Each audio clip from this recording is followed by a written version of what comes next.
What if Issei got married with Tiamat and have 11 kids? Issei Hayadu stood frozen, his mouth hanging open in a way that would have been comical if not for the gravity of the moment. Before him, the magnificent Chaos Karma Dragon Tiamat knelt in her humanoid form, a stunning woman with silver-blue hair that cascaded down her back like a waterfall, her dragon horns gleaming in the magical light of the hall.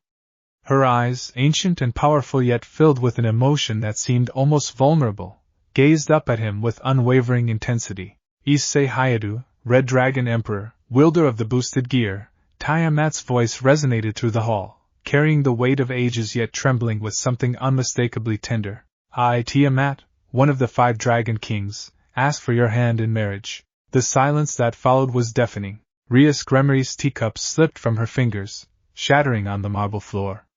Akino's elegant composure cracked as her eyes widened to an almost comical degree. Asia clasped her hands over her mouth, tears already forming in her eyes, though whether from shock or joy, no one could tell. Kaniko's usual stoic expression gave way to pure bewilderment, while Zenobia and Irina looked as though someone had just announced the sky was falling. Drake's voice boomed from the boosted gear, filled with a mixture of pride and exasperation that only the ancient Welsh dragon could manage. Well, partner, I didn't see this coming, and I've lived for thousands of years. Though I suppose I should have. Tiamat has been giving you those looks for quite some time now. Those looks? Issei finally managed to speak, his voice cracking slightly. His mind raced, trying to process what was happening. Tiamat, the Chaos Karma Dragon, one of the most powerful beings in existence, a dragon who had witnessed the birth and death of civilizations, was proposing to him. To him, Issei Hayadu, the perverted former human who'd only become a devil a few years ago. Tiamat rose gracefully to her feet, and suddenly Issei found himself enveloped in her presence. She stepped closer, close enough that he could see the swirling galaxies of power in her eyes, the faint shimmer of scales along her cheekbones that betrayed her true nature. Do you remember, Issei, she began, her voice softer now, meant only for him despite their very public audience, when we first fought alongside each other against Apophis? You, a young devil barely grown into your power, stood beside me without fear. You made jokes, terrible jokes. A smile tugged at her lips, even as we faced annihilation. Issei felt his cheeks flush. He did remember.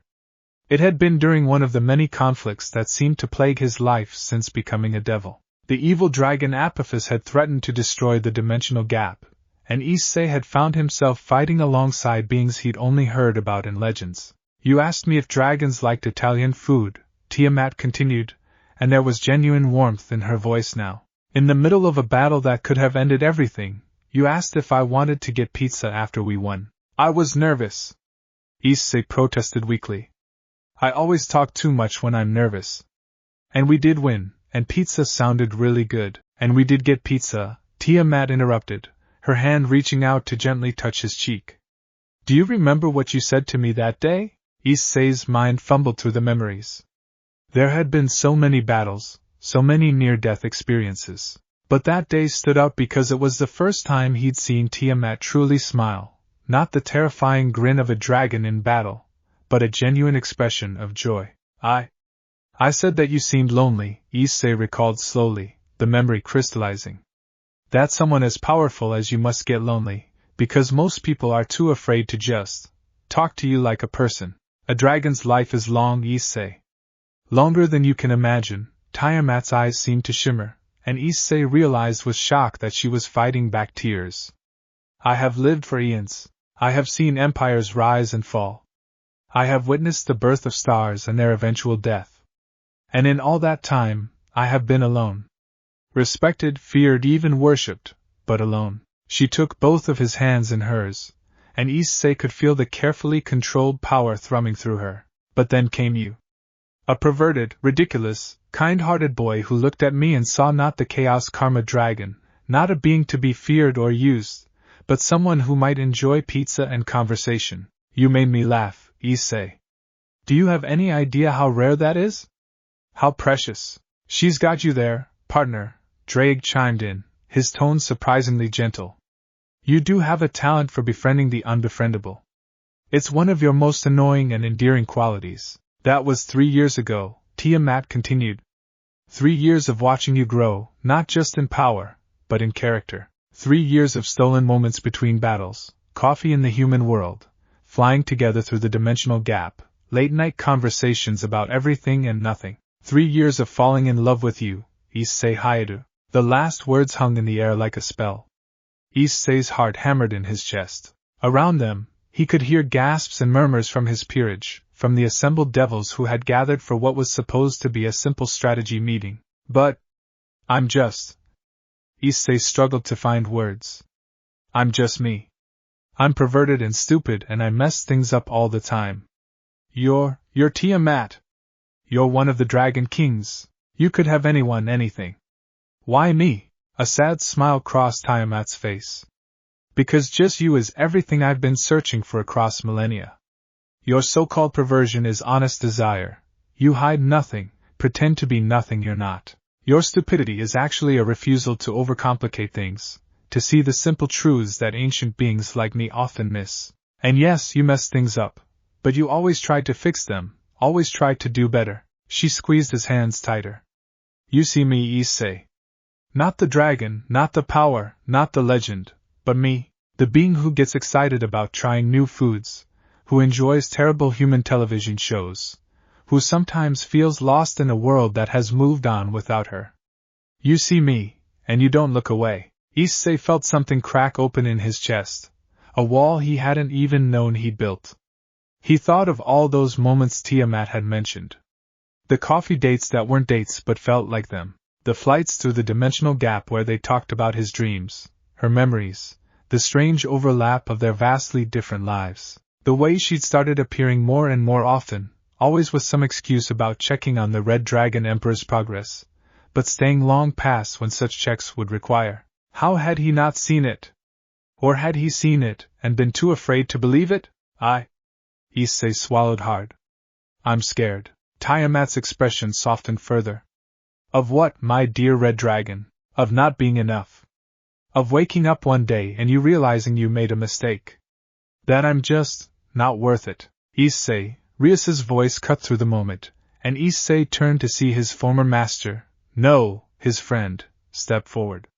Her eyes were wet, but she was smiling. If there's one thing I've learned about you, it's that you're always more than enough. You transformed me, my peerage, everyone you've touched. If Tiamat-sama sees that in you, then believe her. She's right, Issei-san, Asia added, wiping her own tears. You saved me, gave me a family. You're wonderful. Plus, she's hot, Zenobia said bluntly, earning an elbow from Irina. What? She is. And if she wants Issei, that's just proof that our Issei is amazing. Despite everything, Issei felt a laugh bubble up in his chest. Trust his friends to find a way to make this simultaneously more serious and more absurd. He turned back to Tiamat, really looking at her.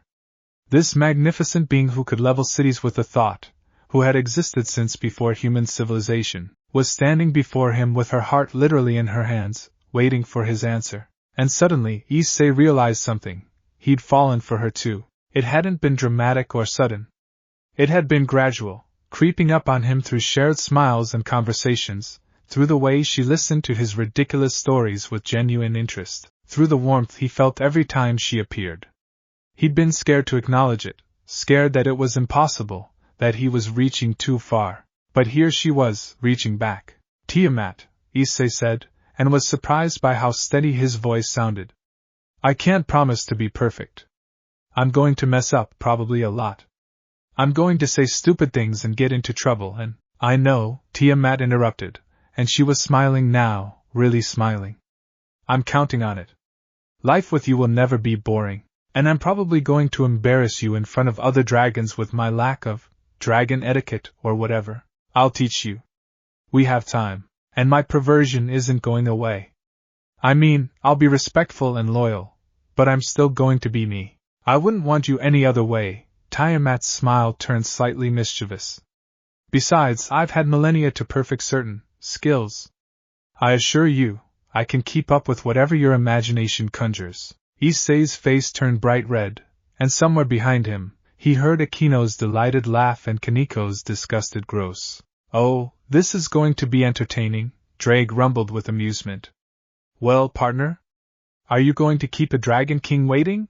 Issei took a deep breath.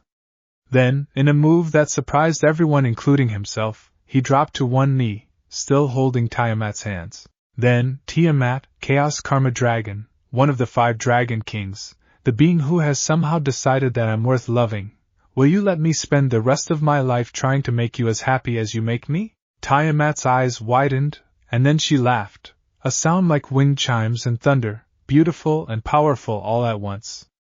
Issei Hayato, are you proposing to me while I'm proposing to you? I mean, yeah? Is that wrong? I just felt like I should ask too, you know? It's about partnership and MMPH. His rambling was cut off as Tiamat pulled him up and kissed him. It was like being struck by lightning and wrapped in warmth simultaneously.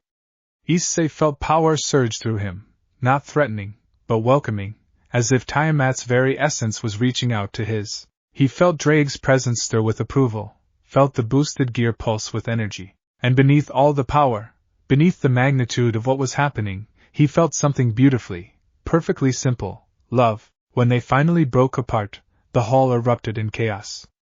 Rias was crying openly now, being comforted by Akino who was also crying. Asia had collapsed into a chair, overwhelmed with emotion. Zenobia was cheering loudly while Irina prayed. Kaneko had a tiny smile on her face, which, for her, was equivalent to throwing a parade. So Issei said, slightly breathless, his forehead resting against Tiamat's. I guess we're doing this, Tiamat confirmed. I hope you're ready for what comes next. Next? There's more? Tiamat's smile turned enigmatic. Well, we'll need to plan a wedding. And we'll need to announce this to the supernatural world. The factions, the other Dragon Kings, the various pantheons. Issei felt his enthusiasm dim slightly. Oh. Right. Politics. And then, Tiamat continued, her voice dropping to a whisper meant only for him, there's the matter of heirs. Heirs? Children, Issei. I want to have children with you. Many children. Issei's brain short-circuited. And many? How many is many? I've always thought 11 was a good number, Tiamat said casually, as if she was discussing the weather, and not Issei's impending fatherhood to nearly a dozen dragon-devil hybrids, large enough for a proper clan, small enough to give each individual attention. 11? Even Drake sounded shocked. Tiamat, that's quite ambitious. I've waited eons for this, Tiamat said firmly. I want a family, a real family. Children to raise, to teach, to watch grow and find their own paths. Is that so wrong? And no. Issei squeaked. Not wrong. Just 11. That's like, almost a baseball team. I don't know what baseball is. But if you're concerned about your ability to father that many children, I assure you that dragon fertility combined with devil regeneration should make it quite not the point. Issei's face was now the color of a tomato. Around them, their audience was getting quite an earful, with reactions ranging from scandalized, Rias, to fascinated, Akino, to horrified Asia, covering her ears. Tiamat laughed again, and Issei realized he'd never get tired of that sound. We have time to discuss details, my love. For now, let's simply celebrate this moment. And celebrate they did. The news spread through the supernatural world like wildfire. Within hours, representatives from every major faction were sending congratulations, threats, warnings, and in some cases, all three. Sirzex Lucifer himself appeared, looking torn between happiness for Issei and terror at the political implications. Azazel showed up with a camera and wouldn't stop taking pictures, claiming he needed to document this for the history books. The other Dragon Kings had mixed reactions. Drake, of course, was supportive in his gruff way. My host deserves happiness. Tiamat is an acceptable choice. Acceptable? Tiamat had huffed. I'll have you know I'm an excellent choice. Yes, you're magnificent and terrifying. Just don't hurt my host or I'll have to fight you. And we both know how that would end. With me victorious? With us both exhausted and Issei caught in the middle. So let's skip that and just be civilized, shall we? Yulong had sent a formal gift and a note that essentially said congratulations and good luck.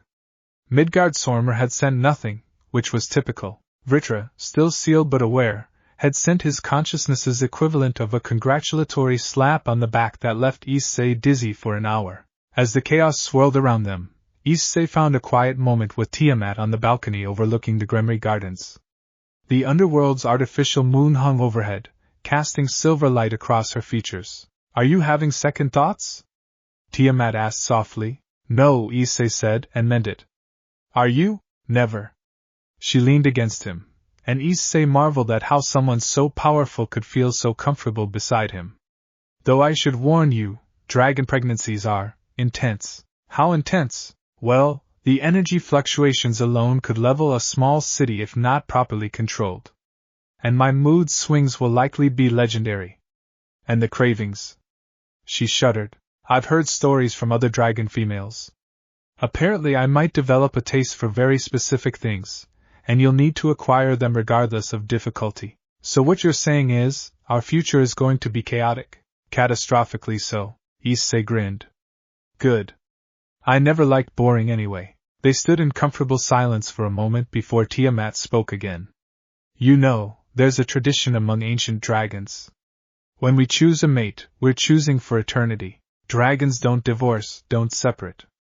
Once bonded, we're bonded until the end of existence itself. That's a long time. Are you worried?" "No," Issei said, surprising himself with his certainty. "I mean, forever with you sounds pretty good actually. Besides, I'm a devil now. I've got eternity anyway. Might as well spend it with someone who gets my stupid jokes." "They are very stupid jokes," Tiamat agreed fondly. "Hey," she kissed his cheek. "But they're your stupid jokes. And I love them." "And you?" Issei felt his chest warm. "I love you too. Even if you are planning to make me the father of 11 kids. We'll be wonderful parents," Tiamat said with confidence. "You'll teach them about honor, friendship, perseverance. I'll teach them about power, history, dragon traditions. And together we'll teach them about pizza and terrible puns, obviously. Those are crucial life skills." As they laughed together under the false moon, Issei realized that his life had taken yet another impossible turn. He'd gone from regular high school student to devil, from devil to hero of countless battles, and now from hero to future husband and father. It was terrifying. It was overwhelming. It was perfect. Inside, the party was still going strong. His friends were celebrating, the supernatural world was gossiping, and somewhere, forces were probably already plotting how to use this new development to their advantage. But right now, in this moment, none of that mattered. What mattered was the Dragon Queen in his arms, the future they were about to build together, and the family they would create. "Hey, Tiamat?" Issei said softly. "Yes, my love? Thanks for choosing me." Tiamat turned to face him fully, her eyes glowing with inner fire and infinite tenderness. "Thank you for being worth choosing. Thank you for seeing me. Thank you for being exactly who you are." As they kissed again, Issei felt the boosted gear pulse warmly on his arm. Drake's voice echoed in his mind one more time that night. "Well done, partner. Well done indeed. Now brace yourself, your life just got infinitely more complicated. And infinitely better," Issei thought back. "That too," Drake agreed. "That too." The Chaos Dragon and the Red Dragon Emperor stood together as the night deepened around them. Two impossible beings who had found the possible in each other. Their story was just beginning, and it would be legendary. Chapter 2, The First Nest. The wedding had been 3 months ago, and Issei was still finding confetti in places confetti had no business being. The ceremony itself had been a spectacle that would be talked about in the supernatural world for centuries. They'd held it in a specially prepared dimension, neutral territory that could withstand the sheer concentration of power that came with inviting dragon kings, satans, gods, and various other beings who could accidentally level a country if they sneezed wrong. Issei had worn a suit that Serzex had personally commissioned, claiming that the husband of a dragon king needed to look appropriately magnificent. It had been black with crimson accents that seemed to pulse with contained power, and Issei had felt like a kid playing dress-up until he'd seen Tiamat. She had walked down the aisle in a dress that seemed to be woven from starlight and dragon scales, shifting between solid and ethereal with each step. Her silver-blue hair had been adorned with crystals that Drake later informed him were actually condensed dragon aura, priceless and impossible to replicate. She had been, quite simply, the most beautiful thing Issei had ever seen. The vows had been a combination of dragon tradition and devil custom, with a healthy dose of improvisation when Issei forgot half of what he was supposed to say and just started speaking from the heart. Tiamat had cried, actual tears from a being who had witnessed the birth of creation, and Issei had barely held it together himself. Now, standing in the newly constructed wing of the HAREM residence, because their old home definitely couldn't house a dragon king, Issei was learning that married life came with surprises. Issei, Tiamat's voice carried from the bathroom, and there was something in her tone that made him immediately alert. Could you come here, please? He rushed over, still getting used to the sprawling nature of their new home. The bathroom alone was larger than his old bedroom, with a bathtub that could double as a small swimming pool. Tiamat stood before the mirror, still in her nightgown, holding something small in her hand. What's wrong? Are you okay? Issei asked, concern flooding through him. Tiamat turned to him, and her expression was a mixture of joy, terror, and something else he couldn't quite identify. I'm pregnant. The words hung in the air like a bomb waiting to detonate. You're what? Pregnant. With child. Gravid. Expecting. Knocked up, as I believe the human terminology goes, Tiamat said, her usual composure cracking around the edges. I'm going to have a baby. We're going to have a baby. Our baby. Issei's legs decided to stop working, and he sat down hard on the edge of the bathtub. But, it's only been 3 months. Dragon reproduction is different from human or even devil reproduction, Tiamat explained, moving to sit beside him. When two compatible beings with sufficient power come together, conception can happen quite rapidly. Especially when. She blushed, actually blushed, when the participants are as enthusiastic as we've been. Despite his shock, Issei felt his face heat up. Their honeymoon had been vigorous. Very vigorous. There had been 3 separate incidents where they'd accidentally destroyed hotel rooms with their enthusiasm, leading to Azazel banning them from certain establishments in the human world. Congratulations, partner, Drake's voice rumbled with genuine warmth. You're going to be a father. I admit, I didn't expect it quite this soon, but dragon biology is unpredictable at the best of times. I'm going to be a dad, Issei whispered, the realization slowly sinking in. Holy shit. I'm going to be a dad. Language, Tiamat said automatically, then laughed at herself. Listen to me, already sounding like a mother. Issei looked at her, really looked at her. There was no visible change yet, but knowing that inside her, a life was growing, a combination of their essences creating something entirely new. It was overwhelming in the best possible way. How do you feel? He asked softly. Terrified, Tiamat admitted. I've lived for eons, Issei.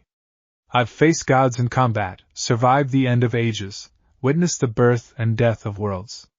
But this? This scares me more than anything ever has. Because you care. Because I care so much it hurts, she confirmed, taking his hand and placing it on her still flat stomach. This child will be unique, unprecedented. Half dragon king, half devil, carrying the blood of both our lineages. The power alone could be catastrophic if not properly managed. And beyond that, her voice dropped to a whisper, what if I'm not a good mother? What if I fail them? Issei pulled her close, and she melted into his embrace. You're not going to fail.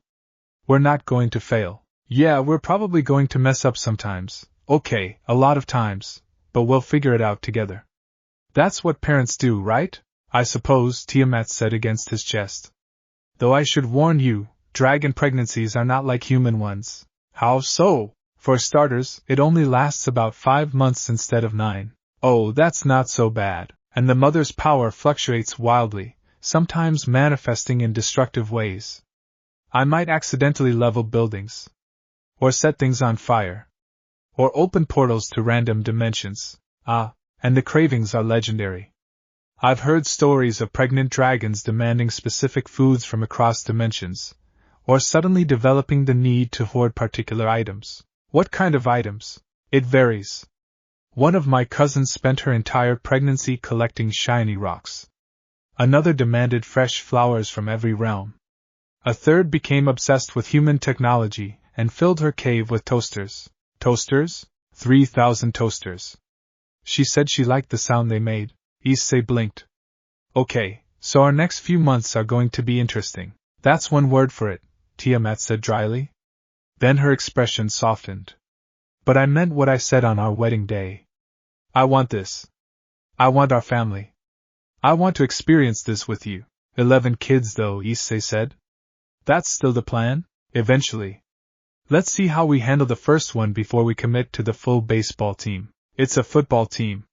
Baseball is 9 players. Whatever sport it is, the point stands. They sat together for a long moment, processing the news. Finally Issei spoke up. We should tell everyone, Tiamat groaned. Do we have to?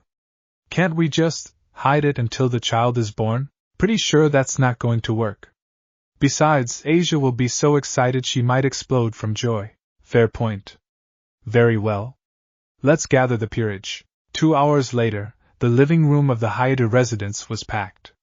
Rias and her entire peerage were present, along with Azazel, who had shown up uninvited but bearing gifts, Serzex, who looked concerned already, and surprisingly, Seraphal Leviathan, who had apparently heard through the grapevine that big news was coming. Thank you all for coming on short notice, Issei began, standing next to Tiamat.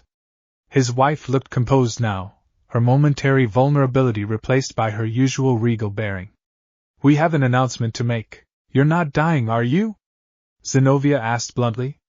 Because I have plans to challenge you next month and it would be really inconvenient if you were dying. Not dying, Issei assured her. The opposite, actually. We're, Tiamat's pregnant. Silence. Then Asia screamed, an actual scream of pure joy that made everyone jump. She launched herself at Issei, hugging him with surprising strength for someone so small. A baby. Oh my goodness, a baby! This is wonderful. This is amazing.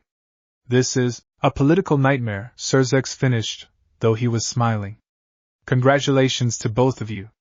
This is genuinely wonderful news. It's also going to send shockwaves through every faction in existence. Why? Issei asked, though he suspected he knew the answer. Because your child will be the first of their kind, Azazel explained, pulling out a notepad that he'd apparently brought specifically for this purpose. Dragon King and Devil, Red Dragon Emperor and Chaos Karma Dragon. The bloodlines alone are unprecedented. The power. He trailed off, scribbling calculations. We're talking about a being who could potentially rival Satan class from birth. Is that bad? Tiamat asked sharply. Not bad, Rias interjected. Just complicated. There will be those who see your child as a threat, others who see them as a tool to be used, and still others who will want to study them like a science experiment. Over my dead body, Issei growled, and he felt the boosted gear pulse in response to his protective instincts. Easy, partner. No one's threatening the child. Yet. We're just acknowledging reality. They're right to be concerned, Tiamat said quietly. I've been thinking about this since I first suspected. Our child will be powerful, perhaps more powerful than even we can fully anticipate. They'll need protection, guidance, training from the moment they're born. They'll have it, Aquino said firmly. All of us. The whole peerage. We'll protect this child. Damn right, Kaneko added. Anyone who tries to hurt a baby is going down. Seraphal, who had been uncharacteristically quiet, suddenly stood up. Her usual playful demeanor was replaced by serious determination. I'll speak to the other Satans. We'll issue a formal decree. The child of Issei Hayato and Tiamat is under the direct protection of the devil government. Anyone who threatens them answers to us. You'd do that? Issei asked, touched. Of course. Sotan's peerage member is having a baby.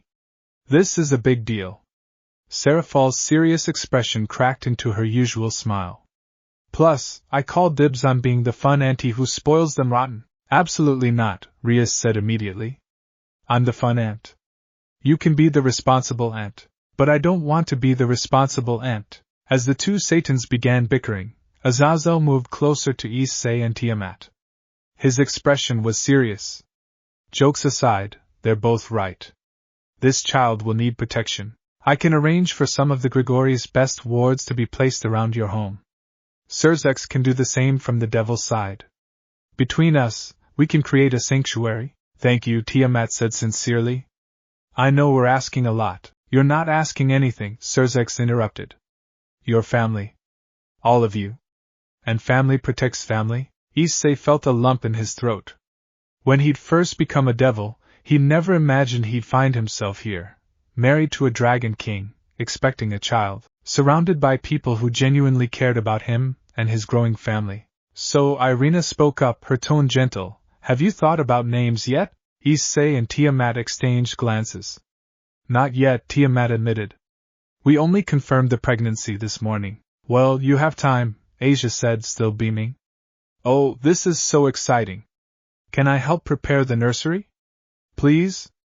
I've always wanted to help with a baby. Of course, Issei said, unable to resist Asia's enthusiasm. Though I should warn you, we might need to dragon-proof it. Dragon-proof? Zenobia asked. Dragon children sometimes manifest their powers early, Tiamat explained. They might breathe fire unexpectedly, or accidentally open dimensional rifts, or develop super strength before they can walk. It's challenging. So basically like raising a tiny weapon of mass destruction, Azazel said cheerfully. Fun! You have a very concerning definition of fun, Rias muttered. The discussion continued for hours. They talked about preparations, about what would need to be done, about the various political implications. But through it all, Issei kept glancing at Tiamat, watching as she gradually relaxed, her initial terror giving way to cautious excitement. When everyone finally left, promising to return with supplies, wards, and far too many baby-related gifts, Issei and Tiamat found themselves alone again. That went better than expected, Tiamat admitted. Everyone's excited, Issei said. Though I think Seraphal might actually show up tomorrow with a truckload of toys. I'm counting on it. Tiamat moved to the window, looking out at the underworld's evening sky. Issei, can I tell you something? Always. When I proposed to you, when I said I wanted children, part of me wondered if I really meant it. I've lived so long alone. The idea of being responsible for another life, of raising a child, of potentially failing them. She turned to face him, and her eyes were glowing softly. I was terrified. Part of me still is. But now that it's real, now that there's actually a life growing inside me, I find that my terror is matched by something else. Joy. Anticipation. Love for a being I haven't even met yet. She placed a hand on her stomach. Is this what mortals feel? This overwhelming sense of purpose and fear and excitement all mixed together? I think so, Issei said, moving to stand beside her. At least that's what my parents always said about having me. Your parents, Tiamat said thoughtfully. We should tell them, Issei winced. Oh man. My mom is going to lose her mind. In a good way, but still, she's going to be a grandmother. She deserves to know. You're right. We'll visit them tomorrow. Issei paused. Tiamat? Yes? Thank you. She looked at him curiously. For what? For choosing me. For building this life with me. For trusting me enough to start a family. He took her hand. I know I'm not perfect, and I know I'm going to make mistakes as a father, but I promise you right now, I'm going to love this child with everything I have. Them and any siblings they might have in the future. Tiamat's eyes filled with tears, and she pulled him into a fierce embrace. We're going to be wonderful parents, Issei. Flawed, certainly. Probably unconventional. But wonderful. As they held each other, either of them noticed the faint glow that pulsed from Tiamat's abdomen, a small flare of combined power, dragon and devil intertwined, already beginning to take form. Sleep well, partner, Drake's voice murmured. Tomorrow, your life as a father begins in earnest. And trust me, you're going to need your rest. The next few weeks were, as Drake had predicted, exhausting. Tiamat's first craving hit at 3 a.m. on a Tuesday. Issei woke to find his wife sitting up in bed, her eyes glowing with barely contained power, muttering about needing rainbow trout from the Norse realm, specifically from Odin's private lake. We can't just steal fish from Odin, Issei had protested sleepily. I need them, Issei. The baby needs them. Can't we just get regular trout? Maybe with some food coloring? The look Tiamat gave him could have melted steel. The baby needs Norse trout. Issei had called Azazel, who had called Odin, who had apparently laughed for 5 minutes straight before agreeing to send a care package of fish.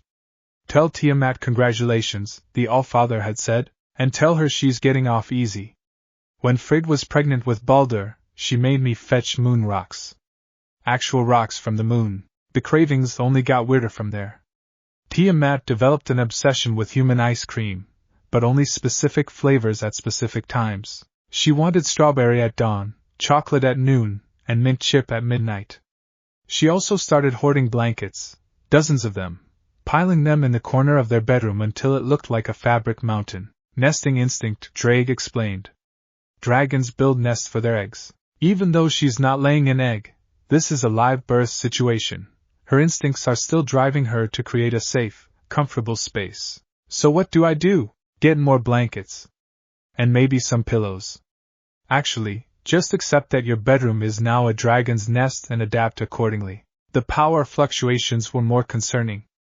One morning, Tiamat sneezed and accidentally blew a hole through 3 walls. Another time, she got emotional watching a commercial about puppies and her aura manifested as visible flames that engulfed the entire living room. Nothing burned, dragon fire didn't work that way, but it was still alarming. The wards that Azazel and Surzex had installed helped, but they weren't perfect. Issei found himself constantly on alert, ready to contain any unexpected bursts of power. 2 months into the pregnancy, they visited a specialist, an ancient devil doctor who had experience with unusual births. Dr. Mephala was a stern woman who looked like she'd seen everything and wasn't impressed by any of it. She said, running various diagnostic spells over Tiamat's now visible baby bump. Yes, as expected. The child is developing rapidly. Very rapidly. We're looking at probably 3 more months, maybe less. Is that normal? Issei asked anxiously. For a dragon-devil hybrid being carried by a dragon king? Who knows? This is literally unprecedented. Dr. Mephala's expression softened slightly. But from what I can tell, both mother and child are healthy. The power levels are astronomical, of course, but that's to be expected given the parentage. What about when they're born? Tiamat asked. What should we expect? Chaos, Dr. Mephala said bluntly. The child will likely manifest abilities immediately. Flight, fire breath, enhanced strength, possibly even sacred gear activation if they inherit your, she nodded at Issei, particular blessing. You'll need to be prepared for anything. How do we prepare for anything? Issei asked. Reinforced nursery. Lots of fireproof materials. Maybe some sealing magic just in case. And patience. Lots and lots of patience. As they left the doctor's office, Issei felt the weight of impending fatherhood settling more heavily on his shoulders. 3 months. In just 3 months they'd have a child. I can feel you overthinking, Tiamat said, taking his hand as they walked through the underworld streets. What if I'm not ready? No one's ever ready, Tiamat said wisely. But that's okay. We'll figure it out as we go. They were interrupted by a commotion ahead. A crowd had gathered, and as they approached, Issei realized with a sinking feeling that someone was making a scene. A devil noble, dressed in expensive robes that screamed "I'm important," was holding court in the middle of the street. He was older, probably several centuries old, with the kind of aristocratic features that spoke of pure bloodlines and old money. Absolutely unprecedented, he was saying to the gathered crowd. A dragon king breeding with a reincarnated devil? The child will be an abomination, a threat to the natural order. Issei felt rage surge through him, but Tiamat's grip on his hand tightened, keeping him in place. Who is that?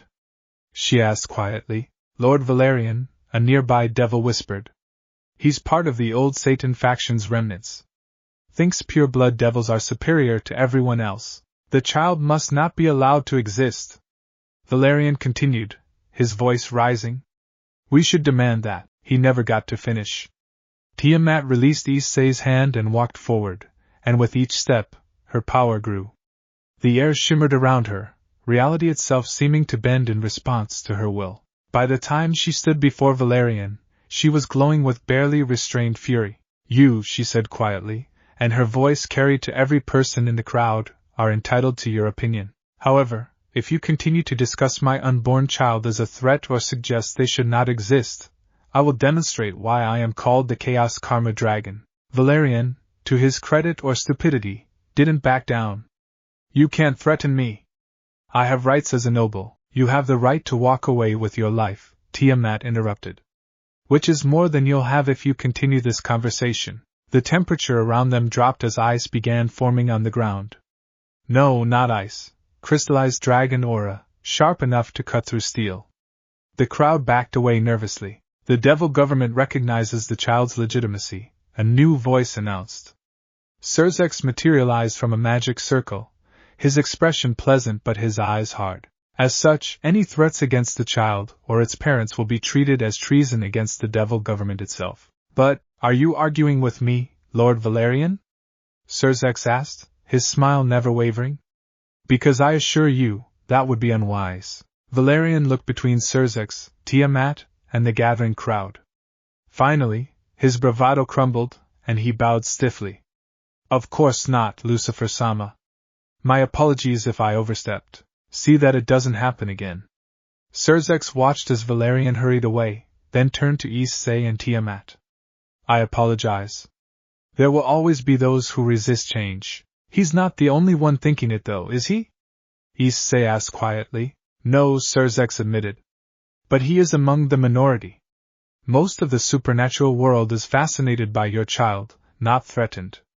And those who are threatened, his expression hardened, will learn to keep their opinions to themselves or face consequences. As they finally made their way home, Issei noticed that Tiamat was shaking slightly. Hey, he said softly, don't let that idiot get to you. I'm not upset, Tiamat said. I'm furious. How dare he suggest? She cut herself off, taking deep breaths. But getting angry isn't good for the baby. Dr. Mephiles said stress can cause power spikes. Then don't stress. We have the Satans on our side. We have the Grigori, we have all our friends. Anyone who wants to hurt our child will have to go through all of us first. Tiamat smiled, her fury fading into something softer. You're right. And besides, she placed a hand on her stomach, this little one is already so strong. I can feel them, Issei. Their power, their presence, they're going to be magnificent. Just like their mom, and just like their dad, Tiamat countered. Brave, loyal, protective. All the things that made me fall in love with you. That night, as they lay in their nest of blankets, Issei had stopped questioning it. Tiamat took Issei's hand and placed it on her stomach. For a moment, nothing happened. Then Issei felt it, a small flutter, like butterfly wings against his palm. Was that the baby? Tiamat confirmed, her eyes shining. They're moving. Issei felt tears prick his eyes. It was real. It was all real. In a few short months, he was going to hold his child in his arms. Hey, kid, he whispered to Tiamat's stomach. This is your dad. I'm probably going to be kind of lame, and I'll definitely embarrass you when you're older, but I promise you right now, I'm going to love you so much. You and any brothers or sisters you end up having. You're going to have the best family ever. The flutter came again, stronger this time, and Tiamat laughed through her own tears. Well said, partner. Drake rumbled approvingly. Well said indeed. As they drifted off to sleep, either of them could have known that the flutter they felt was not just movement, but a response, the first conscious awareness of a being who would change the supernatural world forever. The first of 11, the beginning of a legacy. And it all started here, in a nest of blankets, with two unlikely parents who were doing their best to prepare for the beautiful chaos ahead. Chapter 3, The Growing Storm. The birth happened on a Tuesday. Issei would later reflect on the absurdity of that detail. That something so monumental, so world-changing, occurred on the most mundane day of the week. But Tuesday it was, at precisely 2:47 in the afternoon, when Tiamat's water broke in the middle of a strategy meeting about territorial disputes in the Norse realm. Issei, Tiamat said calmly, even as magical energy began crackling around her like a visible storm, it's time. The room erupted into controlled chaos. Rias immediately opened a transportation circle. Aquino started making phone calls. Kaneko picked up Tiamat, despite protests that a dragon king didn't need to be carried, and moved her toward the circle with surprising gentleness. Asia was crying and praying simultaneously. Zenobia drew her sword for some reason, while Irina tried to explain that you couldn't fight a baby into existence. Issei just stood there, frozen, until Drake's voice boomed in his mind. Partner! Move! Your wife is about to give birth. That snapped him out of it. Right. Okay. Hospital. Where's the hospital? The specialized wing we prepared at the Devil Medical Center, Sirzek said, appearing through his own transportation circle. I've already notified Dr. Mefala. Everything is ready. Everything was not, in fact, ready for what came next. The medical wing they'd prepared, reinforced with enough magical wards to contain a small war, began shaking the moment Tiamat entered. Her power, already fluctuating throughout the pregnancy, now surged uncontrollably as her body prepared for birth. This is normal. Dr. Mefala shouted over the sound of reality itself groaning under the strain. For a Dragon King, anyway. Mr. Hayato, I need you to hold her hand and keep her focused. Issei rushed to Tiamat's side. Her hand gripped his with enough force to shatter bones, but his devil healing kept pace with the damage. I'm here, he said, trying to sound calm despite his terror. I'm right here. It hurts, Tiamat gasped, and hearing those words from a being who'd survived battles with gods was somehow more frightening than anything else. Issei, it hurts so much. I know. You're doing great. You're amazing. Just breathe, okay? Like we practice. We didn't practice for this. Tiamat's eyes flared with dragon power, and suddenly the room was filled with phantom images, ancient battlefields, cosmic voids, memories bleeding through from her consciousness as pain overwhelmed her usual control. Everyone out except essential personnel. Dr. Mefala ordered. This is going to get worse before it gets better. I'm not leaving. Issei shouted. You're essential personnel, you idiot. I meant everyone else. Rias, Asia, and the others were ushered out, though Asia had to be physically dragged away by Kaneko. Through the closing door, Issei could hear her sobbing about wanting to help. Then it was just him, Tiamat, Dr. Mefala, and 2 nurses who looked terrified but determined. The next 3 hours were simultaneously the longest and shortest of Issei's life. Tiamat's pain translated into raw power that the wards struggled to contain. Twice, dimensional rifts opened in the corners of the room. Once, her dragon form started manifesting partially, scales appearing on her skin before Dr. Mefala helped her regain control. You're doing great, Issei kept repeating, even as his hand was crushed and healed and crushed again. So great. I love you so much. You've got this. I swear to all the gods, Tiamat panted between contractions, if you ever suggest having 10 more children after this, I will, she screamed as another contraction hit. Noted. 11 was a terrible idea. We can stop at 1. I love you. She doesn't mean that, Drag said, though he sounded uncertain. Dragon maternal instinct is strong. Once she holds the child, she'll probably forget the pain. Probably? Relatively certain. 60-40 odds. Not helping, Drag. Finally, Dr. Mefala shouted, one more push.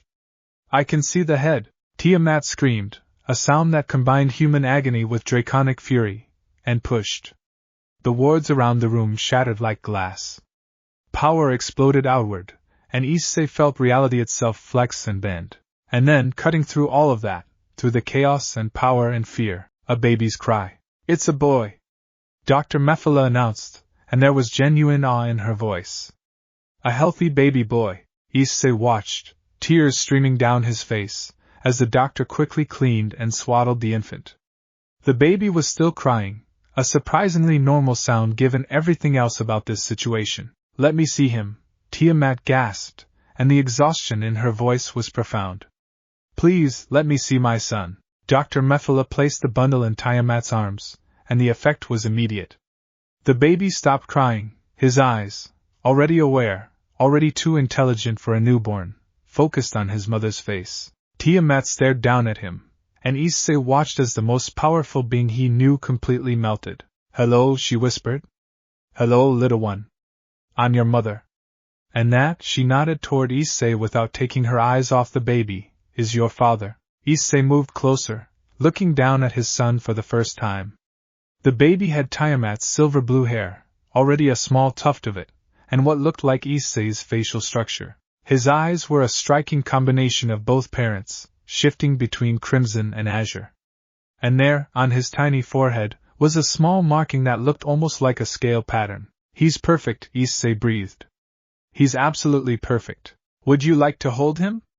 Tiamat asked, and though she was clearly exhausted, she was smiling more genuinely than Issei had ever seen. With shaking hands, Issei accepted the bundle. The baby, his son, weighed almost nothing. But the moment Issei held him, he felt it. Power. Raw, untapped, incredible power sleeping within this tiny body. And beneath that, something else. A connection, a bond that went deeper than blood. Hey there, kid, Issei whispered. I'm your dad. I've been waiting to meet you. The baby made a small noise, and one tiny hand escaped the swaddling to grasp Issei's finger. The grip was surprisingly strong. He's got the boosted gear's energy signature, Drake said quietly. I can feel it. Your power recognized him. He's already marked as Dragon Emperor lineage. Is that going to be okay? He's so small. He's also half Dragon King. Trust me, partner, he can handle it. Though we should probably monitor his development closely. Dr. Mephala approached with a scanner. If I may? I need to do some basic checks. Reluctantly, Issei handed his son back. The doctor ran various diagnostic spells, her expression growing more amazed with each one. Remarkable, she muttered. His power levels are already equivalent to a mid-class devil, and he's less than 10 minutes old. His body is adapting to contain it naturally, the dragon physiology handling what the devil side can't quite manage yet. And these readings. She pointed to a magical display Issei couldn't quite interpret. He's got dual energy cores. One devil, one dragon. They're separate but interconnected. I've never seen anything like it. Is he healthy though? Tiamat asked, the worry clear in her voice. Extraordinarily healthy. Better than healthy, actually. His cell regeneration rate is off the charts, his magical capacity is vast, and his physical structure is already reinforcing itself. Dr. Mephala smiled. You've got a very special child here. Though I imagine you'll have your hands full once he starts manifesting abilities. When will that be? Issei asked. Could be days, could be weeks. Dragon children develop faster than humans or devils. I'd say be prepared for anything within the first month. After finishing her examination, Dr. Mephala returned the baby to his parents. I'm going to let the waiting room know everything went well. They've probably worn a hole in the floor by now. Take your time, bond with your son. You've earned it. Once they were alone, Issei sat on the edge of the medical bed, and Tiamat shifted to make room for him. Together, they looked down at their son. We need to name him, Tiamat said softly. They'd discussed names throughout the pregnancy but had never settled on one. Now, looking at his face, one name seemed to crystallize in Issei's mind. Rhea, he said. It means dragon. Simple, but it honors your heritage. Rhea, Tiamat tested the name, then smiled. Rhea Hayate. I like it. Strong but not pretentious. Perfect for. She was interrupted by a knock on the door, followed by it bursting open as Asia rushed in, followed by the rest of the peerage, and what looked like half the devil government. Is he okay? Are you okay? Can I see? Oh my goodness, he's beautiful. Asia was crying again, her hands clasped together. Everyone meet Rhea, Issei announced, feeling pride swell in his chest. Rhea Hayate, our son. The room filled with congratulations and amazed whispers. Rhea wiped tears from her eyes. Akino cooed over the baby. Even Kaneko allowed herself a small smile. Surzek stepped forward, his expression serious but warm. As Lucifer, it's my honor to officially recognize Rhea Hayate as a citizen of the underworld and a member of the Hayate clan. He is under the protection of the devil government, and all the rights that entails. Thank you, Tiamat said sincerely. May I? Surzek asked, gesturing toward the baby. Tiamat nodded, and carefully, the most powerful Satan held the newest member of their world. Rhea stared up at Surzek with those two aware eyes, and for a moment, power crackled between them, a recognition of strength between beings of vast capability. He's going to be incredible, Surzek murmured. I can already tell. He handed Rhea back to Issei.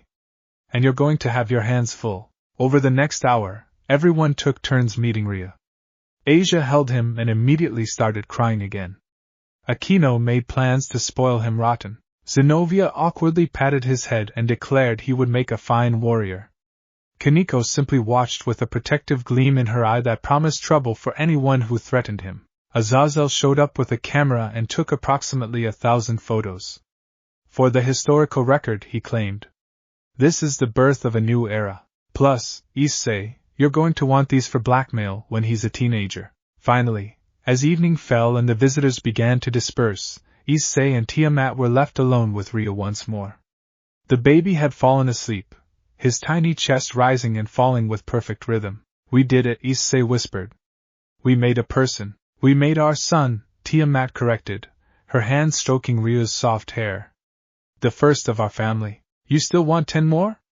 Issei asked cautiously. Tiamat laughed softly.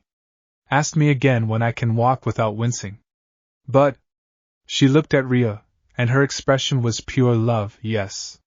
Eventually. He's going to need siblings. And I meant what I said, I want a family.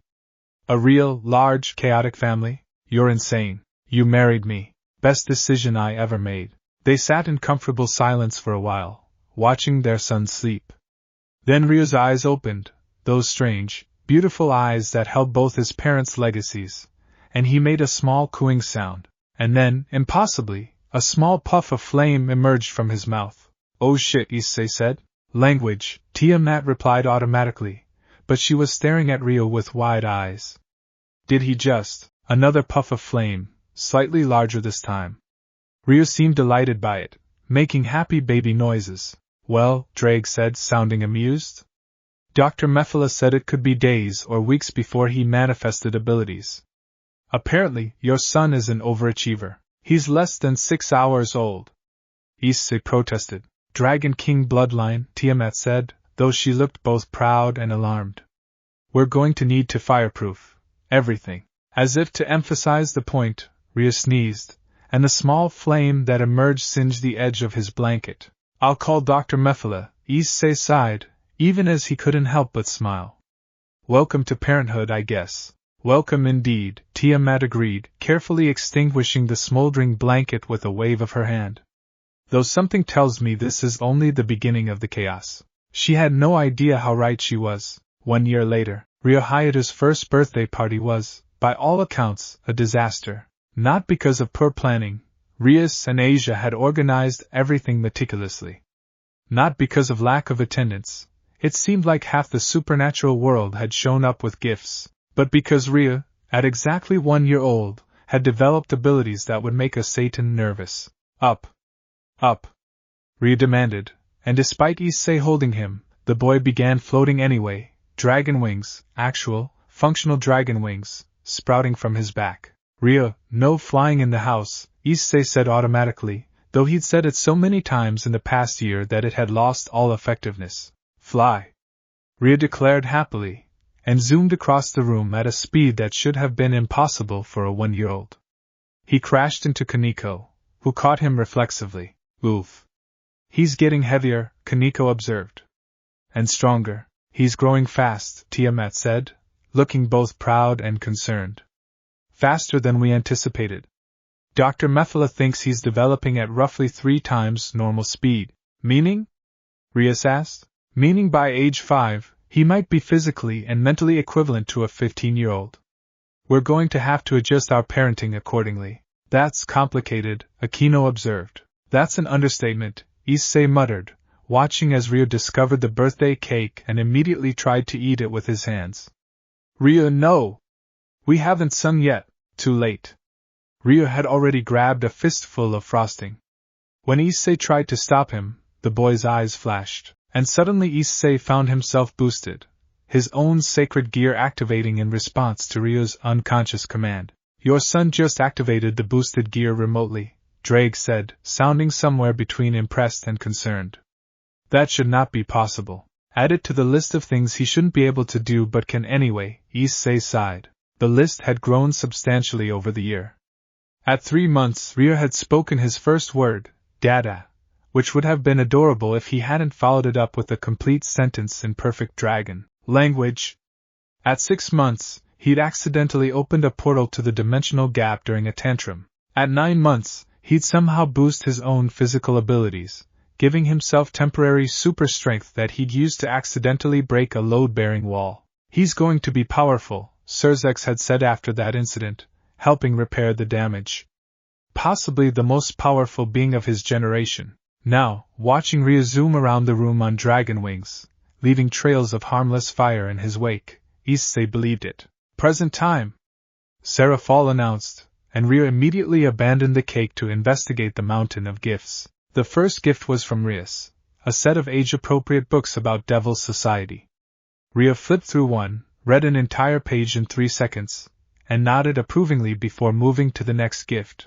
Did he just, Rias started, read that page? Yeah, Issei confirmed. He's been reading since month 8. We're running out of books to give him. The next gift was from Azazel, a magical toy that was supposed to help children develop their power control. Rhea examined it, then accidentally overchanneled magic into it, causing it to explode in a shower of harmless sparkles. I'll get him a more durable one, Azazel said cheerfully. Gift after gift was opened. Some survived Rhea's enthusiasm, others did not. Through it all, the boy remained delighted, his laughter filling the room. Finally, they reached the last gift, a large box from Tiamat. Rhea's eyes widened as he carefully opened it to reveal a small, intricately carved dragon statue. This, Tiamat said, kneeling down to his level, belonged to my mother. And her mother before her. It's been passed down through my family for thousands of years. Now it's yours. Rhea stared at the statue with unusual solemnity for a 1-year-old. Then he carefully picked it up and hugged it to his chest. Thank you, Mama, he said clearly. I'll protect it. Tiamat's eyes filled with tears, and she pulled him into a hug. You're my special boy, Rhea. My first, my precious son. Issei felt his own eyes watering as he watched them. This was his family. His wife, his son, and despite all the chaos, all the challenges, all the times Rhea accidentally destroyed something or manifested a new terrifying ability, he wouldn't trade it for anything. The party continued late into the evening. Rhea eventually crashed, exhausted from excitement, falling asleep in Issei's arms with the dragon statue still clutched in his small hands. He's amazing, Rhea said softly, watching the sleeping child. Terrifying, but amazing. That's our boy, Issei agreed. Later, after everyone had left and Rhea was tucked into his specially reinforced crib, they'd gone through 5 regular cribs before giving up. Issei and Tiamat stood in the doorway of his nursery, watching him sleep. Tiamat, Issei said quietly, I've been thinking. About what you said. About wanting more children. Tiamat turned to look at him, and there was something cautious in her expression. And, Rhea's incredible. He's also a handful. A big handful. But, Issei took her hand, watching him today, seeing how happy he is, seeing how much love there is in our family. I want that for him. I want him to have siblings. I want to expand our family. Tiamat's face lit up. Really? You mean it? I mean it. Maybe not all at once, Issei added quickly. Let's not go from 1 to 11 overnight. But yeah? Let's have another baby. Tiamat threw her arms around him, and Issei could feel her joy radiating through their bond. Thank you, she whispered. Thank you for giving me this family. Thank you for choosing me to build it with. They kissed, long and deep, and when they pulled apart, both were smiling. So, Tiamat said with a mischievous glint in her eye, should we start trying tonight? Issei laughed. You're incorrigible. You love it. I really do. As they headed to their bedroom, either noticed the small figure watching from the nursery. Rhea's eyes were open, glowing faintly in the dark. The dragon statue in his hands pulsed with sympathetic magic, and if anyone had been paying close enough attention, they would have seen the boy smile, a smile too knowing, too aware for a 1-year-old. Rhea Hayato was special. More special than even his parents fully understood yet, but that was a revelation for another day. For now, the Hayato family was happy, growing, and full of love. The first of 11 had arrived. 10 more would follow, and the supernatural world would never be the same. Chapter 4. Lessons in Dragon Fire. 3 years after Rhea's birth, the Hayato household had transformed from a home into something closer to a fortified daycare center. Issei stood in what used to be the living room, now reinforced with enough magical barriers to contain a small army, and watched his children with a mixture of pride, exhaustion, and mild terror. Ryu, now physically and mentally equivalent to a 12-year-old despite being only 4 years in actual age, was attempting to teach his younger siblings basic fire control. The results were mixed. "No, Kaida, like this," Ryu demonstrated, producing a small, controlled flame in his palm. "You have to focus the energy, not just let it explode everywhere." Kaida, their second child and first daughter, huffed in frustration. At 2 years old but developing almost as rapidly as her brother, she had their mother's silver blue hair and their father's determination. She also had absolutely no patience for her brother's lectures. "I can do it," she insisted, and promptly sneezed out a gout of flame that Issei had to quickly contain with a barrier.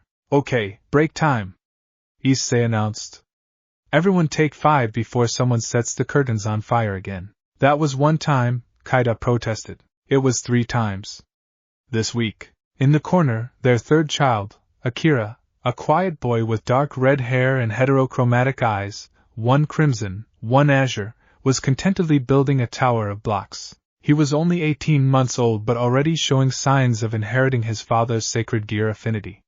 The blocks were floating, held aloft by unconscious power manipulation. "Akira, buddy, you're doing the thing again," Issei said gently. Akira looked up, noticed the floating blocks, and giggled.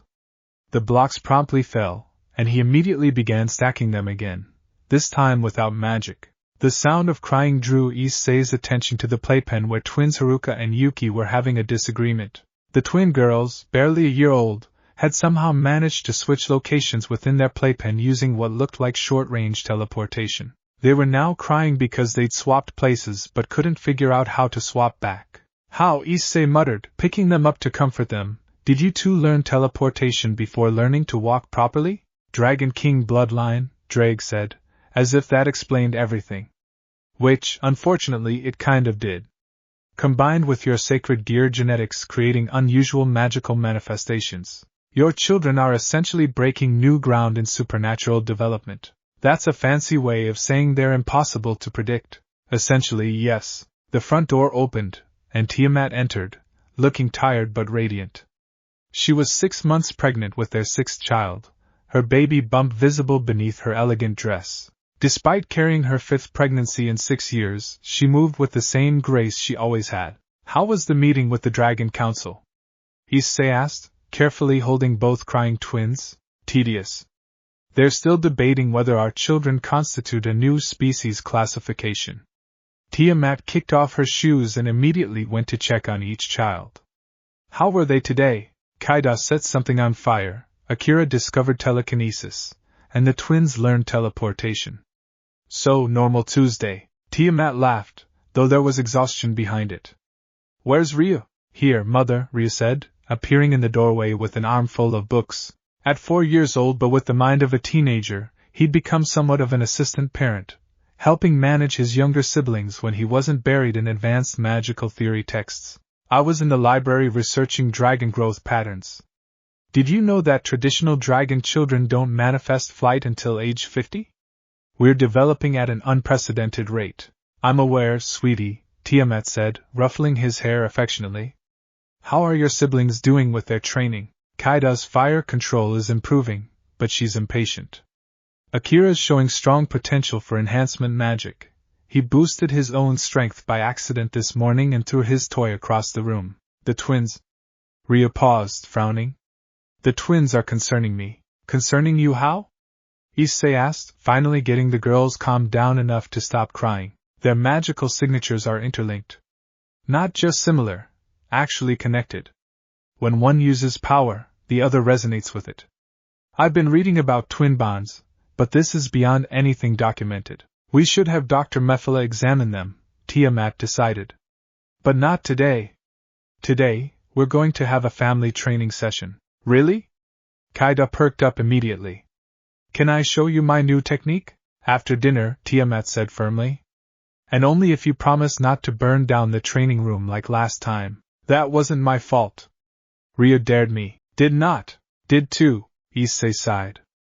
"Kids. Living room. Now. Family meeting time." Once everyone was settled, Ria sitting properly, Kaida bouncing with energy, Akira playing quietly with his now non-floating blocks, and the twins babbling in their playpen, Issei and Tiamat stood before them. "We have an announcement," Tiamat began, her hand resting on her pregnant belly. "In about 3 months, you're going to have another sibling." Ria nodded, unsurprised. "I calculated the timing based on mother's energy fluctuations. It's a girl this time, isn't it?" "How did you?" Issei started, then shook his head. "Yes, it's a girl. We found out yesterday." "Another sister," Kaida cheered. "Good. I'm tired of being outnumbered by boys." "You have the twins," Ria pointed out. "They're babies."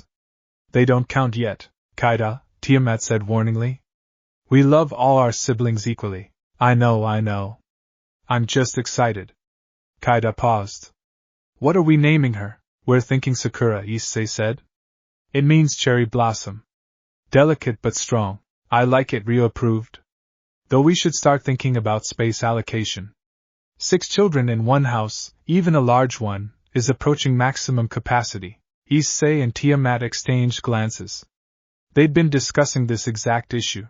"Actually," Tiamat said carefully, "we've been talking with Surzex about expanding the territory. There's land adjacent to ours that we could develop. Build a proper compound, with separate wings for the children as they get older, dedicated training areas, proper security." "You're building us a fortress," Ria said, and there was approval in his voice. "Smart. Given the attention our family attracts, enhanced security makes sense." "When did you get so tactical?" Issei asked. "I've been reading military strategy texts. Know your enemy, know yourself, and all that. You're 4. And you're the Red Dragon Emperor married to a Dragon King with 6 children who are all developing unprecedented powers.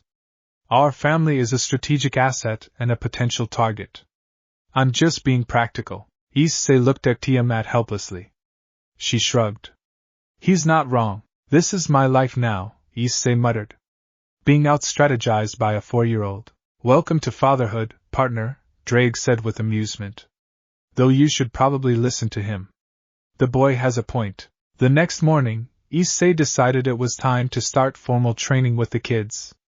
Not just power control, they'd been working on that since each child started manifesting abilities, but actual combat training. "They're too young," Asia had protested when he mentioned it during a visit. "Kaida accidentally created a fireball the size of a car last week," Issei countered.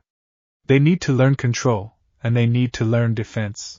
The supernatural world isn't going to wait until they're older to take interest in them." Asia had reluctantly agreed, though she insisted on being present to provide healing if needed. Now, Issei stood in the newly constructed training room, a massive space with walls that could withstand Satan-class attacks, with Ria and Kaida. Akira was too young still, and the twins were with Tiamat for nap time. "Okay," Issei began, "today we're going to work on basic combat forms. Rio, you've been studying theory. Time to put it into practice. Kaida, I know you're excited to fight, but remember, control is more important than power." "Yes, father," they chorused, though Kaida's enthusiasm was barely contained. "Good. Now, Ria, I want you to come at me. Don't hold back." Ria hesitated. "Father, I don't want to hurt you." "You won't. Trust me. Give me your best shot." Ria's eyes flickered with dragon light, and suddenly he moved, faster than Issei had expected.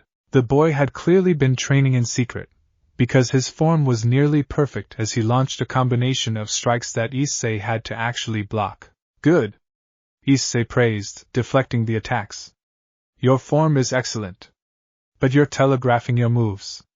Watch." He demonstrated a feint, and Ria immediately adapted, incorporating it into his next attack.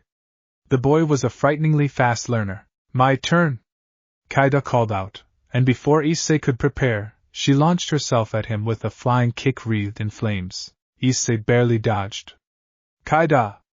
What did I say about control? I am in control!" she protested, landing and immediately spinning into another attack. Her movements were wilder than Ria's, more instinctive, but no less effective. She fought like Tiamat, raw power and draconic fury barely contained. "You're both doing great," Issei said, genuinely impressed. "But now let's try something harder. Work together. Both of you against me. Rhea and Kaida exchanged glances. Then, without speaking, they moved in perfect synchronization. Issei found himself on the defensive immediately. Rhea attacked with precision, forcing Issei to focus on defense, while Kaida came in with overwhelming power that kept him off balance. They were coordinating, reading each other's movements, supporting each other's attacks. When did they learn to work together like this? Issei wondered, blocking Rhea's strike while dodging Kaida's fireball. The answer came a moment later when both children spoke simultaneously. Now, they combined their attacks, Rhea creating a boost field that enhanced Kaida's flames. The resulting explosion forced Issei to activate his balance breaker just to contain it. When the smoke cleared, both children were grinning. Did we win? Kaida asked hopefully. You forced me to use balance breaker, Issei said, deactivating the armor. Yeah, you won. I'm actually kind of terrified. You're 4 and 2 years old. You shouldn't be this coordinated. Twin telepathy, Rhea explained. Except we're not twins. But Kaida and I seem to have developed a similar bond. We can sense each other's intentions, coordinate without speaking. All of us can, Kaida added. All us kids. It's like we're connected. A network. Issei felt a chill run down his spine. Since when? Since always? Kaida shrugged. We thought you knew. This is new, Drake said seriously. And potentially very significant. A family bond that allows mental coordination? That's unprecedented. We need to tell your mother about this, Issei decided. And probably Dr. Mephala. This could be important. As they headed back to the main house, Issei's mind raced. His children weren't just powerful. They were connected in ways that went beyond normal sibling bonds. What did that mean for their future? For the family he and Tiamat were building? They found Tiamat in the nursery with the twins, who had apparently woken up from their nap and decided to practice their newfound teleportation by appearing in random locations around the room. Having fun? Issei asked as Tiamat caught Yuki mid-teleport. Define fun, Tiamat said dryly. These two are going to give me a heart attack. Do you know what I found Haruka doing? Teleporting into the kitchen to steal cookies. She teleported? At 1 year old? To steal cookies? Dragon determination combined with devil cunning, Tiamat sighed. We've created tiny monsters. Speaking of which, Issei said, we need to talk about the kids. Turns out they have some kind of mental network connecting them all. Tiamat's eyes widened. A hive mind? Not quite. More like enhanced awareness of each other. They can coordinate attacks, sense intentions, work together seamlessly. That's... Tiamat sat down heavily on the nursery chair, still holding Yuki. That's actually brilliant from a survival perspective. A family unit that can operate with perfect coordination is incredibly powerful. But it's also concerning. What happens as the family grows? Will all 11 children be connected? What about privacy, individual development? 11? Rhea's voice came from the doorway. He'd followed them, with Kaida right behind. You're still planning on 11? Tiamat and Issei exchanged glances. They'd never explicitly told the children about their family planning goals. Yes, Tiamat said firmly. I want a large family. Both your father and I do. Is that a problem? Rhea was quiet for a moment, thinking. Then he shook his head. No. Actually, from a strategic standpoint, it's smart. A large family of powerful individuals, all connected and coordinated, would be formidable. No one would dare threaten us. That's not why we're doing it, Issei said quickly. We want more children because we love being parents, because we love you all, because family is important to us. I know, Rhea said, and his expression softened. I'm just saying there are practical benefits too. And... He hesitated. I like having siblings. I like not being alone.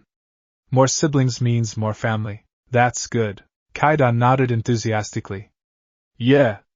The more the merrier. Plus, I want some sisters who can actually talk. No offense, she added to the twins, who ignored her in favor of trying to teleport again. So you're both okay with it? Tiamat asked. Even though it means less individual attention from your father and me as the family grows, we have each other, Rhea said simply. And we'll help.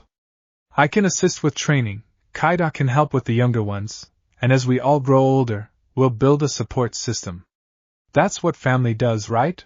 Issei felt his throat tighten with emotion. Yeah, buddy. That's exactly what family does. Your son is wise beyond his years, Drake observed. All of them are. You and Tiamat are raising something special here, partner. I just hope we're doing it right, Issei thought back. You are. Trust me. That evening, after all the children were finally asleep, a process that took 2 hours, 3 bedtime stories, and 1 emergency containment of accidental teleportation, Issei and Tiamat collapsed onto their bed. 6 kids, Issei said to the ceiling. We have 6 kids. Well, 5.5. Tiamat placed a hand on her pregnant belly. And 5 more to come, if we stick to the plan. Are you sure about this? Really sure? Because it's not too late to stop at 6. Or 7. We don't have to hit 11. Tiamat rolled onto her side to face him. Do you want to stop? Issei thought about it. Thought about Ryo's wisdom and Kaida's fire. Thought about Akira's quiet strength and the twins' mischievous joy. Thought about little Sakura, growing in Tiamat's womb, waiting to join their chaotic family. No, he admitted. I love this. All of it. The chaos, the exhaustion, the moments of pure terror when Kaida sets something on fire or the twins teleport somewhere dangerous. I love our family. Then we continue, Tiamat said firmly. We build our 11-strong clan. We raise them right, teach them well, and create something that will last for millennia. 11 kids, Issei repeated, then laughed. Our lives are insane. Would you have it any other way? Not for anything. They lay together in comfortable silence until Tiamat spoke again. Issei? Yeah, thank you. For this family? For choosing to build it with me. For being an amazing father and husband. Thank you for choosing me, Issei responded. For seeing something in a perverted idiot that made you think yes, that's who I want to spend eternity with. You're not an idiot, Tiamat said. Perverted, yes. But not an idiot. I'll take it. They were about to drift off to sleep when a small voice interrupted them. Mom? Dad? Kaida stood in the doorway, clutching a stuffed dragon. I had a bad dream. Without hesitation, Tiamat lifted the covers. Come here, sweetie. Kaida climbed into bed between them, snuggling close. Within moments, she was asleep again, breathing softly. This is nice, Issei whispered. It is, Tiamat agreed. And there, in a bed barely big enough for 2 adults and 1 small child, the Hayate family slept peacefully. For now, there were 5 children, and 1 on the way. Soon, there would be more. The storm was still growing, but so was the love that held them together, and that made all the difference. 7 years after Ryo's birth, the Hayate compound had become something of a legend in the supernatural world. What had started as a modest expansion had grown into a sprawling estate that housed what many were now calling the Dragon Emperor's brood. 8 children ranging from age 7, physically 14, thanks to accelerated development, to 6 months old, with Tiamat currently pregnant with their 9th. Issei stood on the balcony of the main house, watching the organized chaos below with a mixture of pride and exhaustion that had become his default emotional state. In the training yard, Ryo was sparring with Kaida. At 7 and 5 respectively, but physically equivalent to teenagers, they moved with a grace and power that made visiting devils whisper nervously. Ryo's tactical brilliance combined with Kaida's raw fury created a fighting style that was beginning to draw attention from the raiding game circuits. They're going to be recruited by every peerage in the underworld, Rias had warned during her last visit. You should start preparing for that. Nearby, Akira was practicing his boost enhancement, now able to not just boost his own abilities but share that enhancement with his siblings. At 4 years old but with the focus of an adult, he'd become the team's support specialist. The twins, Haruka and Yuki, now 3 years old and physically 8, were playing what looked like tag but was actually advanced teleportation training. They blinked in and out of existence across the compound, their mental link allowing them to coordinate their movements perfectly. Sakura, at 2 years old, sat in a sandbox creating elaborate ice sculptures. She'd inherited a unique combination of her mother's chaos powers and something entirely new, the ability to freeze and crystallize dragon aura itself. Dr. Mephala had declared it theoretically impossible before watching Sakura turn a ball of fire into a floating ice sculpture. And then there were the middle children, the ones causing Issei his current headache. Daichi, 18 months old but already walking and talking like a 5-year-old, was currently invisible. His power had manifested 3 days ago, perfect invisibility combined with the ability to mask his magical presence. Finding him had become a daily challenge. Daichi, Issei called out. I know you're down there somewhere. Come out, please. No response. The boy had gotten into the habit of staying invisible for hours, exploring the compound unsupervised. It was driving both Issei and Tiamat crazy. Worse was little Himari, their 8th child and currently the youngest at 6 months. She just started manifesting her powers, and they were problematic. Himari could scream, not normal baby crying. She could scream at a frequency that disrupted magic, shattered barriers, and caused anyone nearby to experience temporary power loss. They'd discovered this when she'd gotten fussy during dinner and accidentally nullified every ward in the compound with a single wail. Azazel had shown up the next day with specialized sound-dampening equipment, and a look that said your life is a beautiful disaster. Daichi, if you don't show yourself in 5 seconds, no dessert tonight. Issei tried again. A shimmer in the air, and suddenly Daichi appeared, hanging upside down from a tree branch. Found a bird's nest, he announced proudly. There's eggs. That's great, buddy. But you can't just disappear without telling someone where you're going. Your mother and I worry. But I was exploring. I know, and exploring is good, but... A piercing shriek cut through the air. Himari was awake and unhappy about it. Issei felt his magic flicker and stabilize. The specialized dampeners Azazel had installed kicking in just in time. I've got her! Tiamat's voice called from inside. Moments later, the crying stopped, replaced by happy baby gurgles. 8 children, Drake said wearily. 8 incredibly powerful, uniquely gifted, occasionally terrifying children. And you want 3 more? The plan is 11, Issei confirmed, heading back inside. We're committed now. You're insane. Both of you. Beautiful, wonderful, completely insane. Issei found Tiamat in the nursery, holding Himari and looking exhausted. At 8 months pregnant with their 9th, she was handling things better than Issei thought humanly, or Dragon Ly, possible. Daichi was invisible again, Issei reported. I know.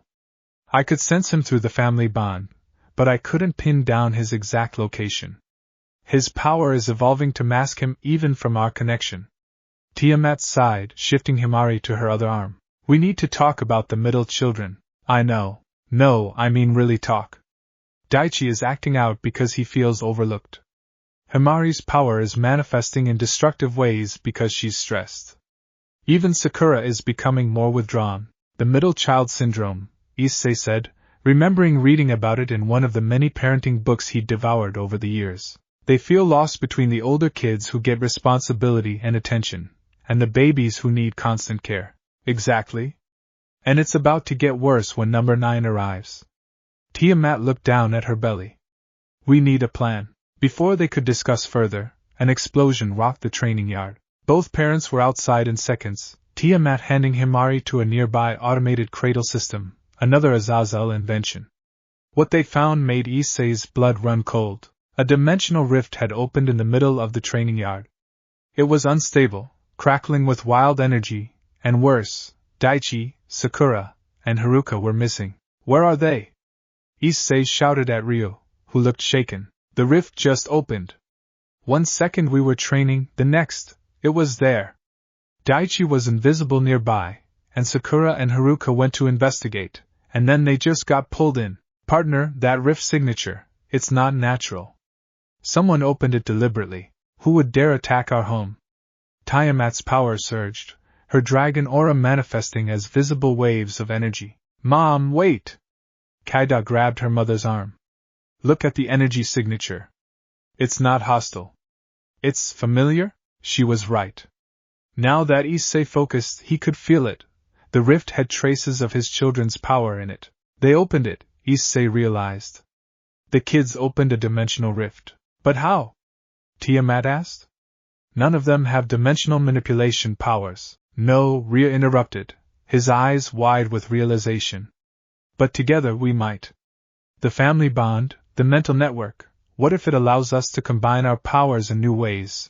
Daichi's phase-shifting invisibility, Sakura's spatial freezing, Haruka's teleportation, combined, they could theoretically create a temporary dimensional breach. They didn't mean to, Kaida added. I can still feel them through the bond. They're scared, confused. It was an accident. Accident or not, they're trapped in a dimensional rift. Issei was already activating his balance breaker. I'm going in after them. We're going in, Tiamat corrected. There are children. I'll help stabilize the rift, Ryo said immediately. Kaida, Akira, I need you to anchor us. Create a power tether so we can find our way back. On it, Kaida confirmed, already channeling her energy. Akira stepped forward, his enhancement magic flowing into his older siblings. I'll boost your power and maintain the anchor point. The coordination was seamless, the family bond allowing them to work as a perfect unit. Issei felt a surge of pride even through his terror. His children were working together to save their siblings. Yuki, Tiamat called to the remaining twin, stay here with Himari. If anything goes wrong, use the emergency beacon to call Rias. Yuki nodded seriously, her usual playfulness replaced by grim determination. Issei and Tiamat stepped into the rift together. The space between dimensions was nothing like Issei remembered. The dimensional gap was usually empty, void-like. But this space was chaotic, filled with swirling colors and fragments of reality that didn't quite make sense. Daichi. Sakura. Haruka. Issei called out, his voice echoing strangely. Daddy? A small voice, frighteningly faint. Daddy, we're scared. They followed the voice, Tiamat's power cutting through the chaos like a beacon. And there, huddled together in a bubble of combined protective magic, were 3 of their children. Daichi was visible, his invisibility power apparently not working in this space. He had his arms around Sakura, who was crying silently, ice crystals forming and melting around her in her distress. Haruka was trying to teleport them out, but the dimensional instability was preventing it.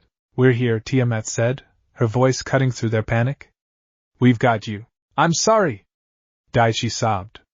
I was just trying to show them something cool, and then Sakura touched the spot where dimensions felt thin, and Haruka tried to help, and then, explanations later, Issei interrupted gently, gathering all 3 children close.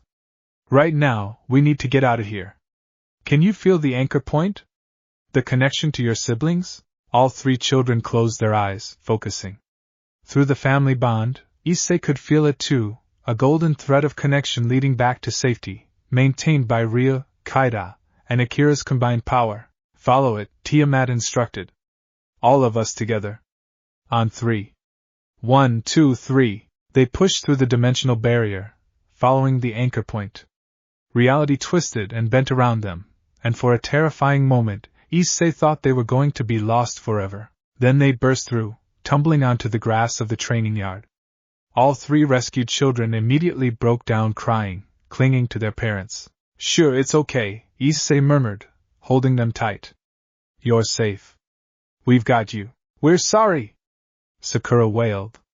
We didn't mean to. We were just playing and, I know, sweetheart. I know. Tiamat gathered all 3 close, her own tears flowing freely. You're not in trouble. You're safe. That's all that matters. Ryo, Kaida, and Akira collapsed from exhaustion, having held the anchor point for the entire rescue. Yuki ran to check on her twin sister, while a wailing Himari expressed her distress at the situation in the only way she knew how, by screaming at a frequency that made everyone wince.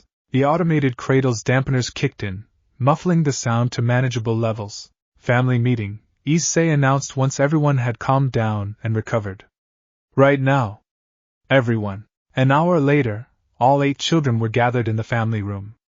The older ones sat on couches, the younger ones in their parents' laps. Himari had finally fallen asleep, her small chest rising and falling peacefully. Today was scary, Issei began. For all of us. But it's shown us something important, something we need to talk about. You're not just siblings, Tiamat continued. You're connected in ways that go beyond normal family bonds.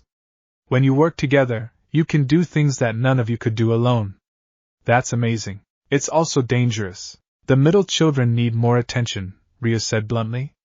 We've been so focused on training Kaida and me, and taking care of the babies, that Daichi, Sakura, and Haruka have been feeling left out. That's why they were trying to show off, to get noticed. Is that true? Issei asked gently, looking at the three guilty faces. Daichi nodded slowly. Everyone always talks about how strong Ria is, or how powerful Kaida's fire is, or how cute the twins and Himari are. But nobody talks about us. We're just in the middle. Nobody notices when I make ice sculptures, Sakura added quietly. Only when I mess up. I can teleport really far now, Haruka said. Farther than Yuki. But no one asked me to show them. Issei felt his heart break. Kids, I'm so sorry. Your mom and I never meant to make you feel that way. We've been spread too thin, Tiamat admitted. 8 children, each with unique needs and powers, and we've been trying to manage everything ourselves. That's not working anymore. What if we had scheduled one-on-one time? Akira suggested quietly. Everyone turned to look at him. He rarely spoke up in family discussions. Each of us gets special time with mom or dad. Just us, so everyone feels seen. That's actually brilliant, Tiamat said. And we older kids can help more, Kaida added. Not just with training, but really spending time with our younger siblings. Teaching them things, playing with them.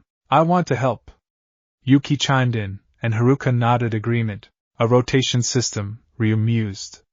Each older child paired with a younger one as a mentor. Plus individual parent time for everyone. It's manageable if we schedule it properly. Are you sure? Issei asked. You kids shouldn't have to raise each other. We're not raising each other, Ryu corrected. We're supporting each other. That's what family does.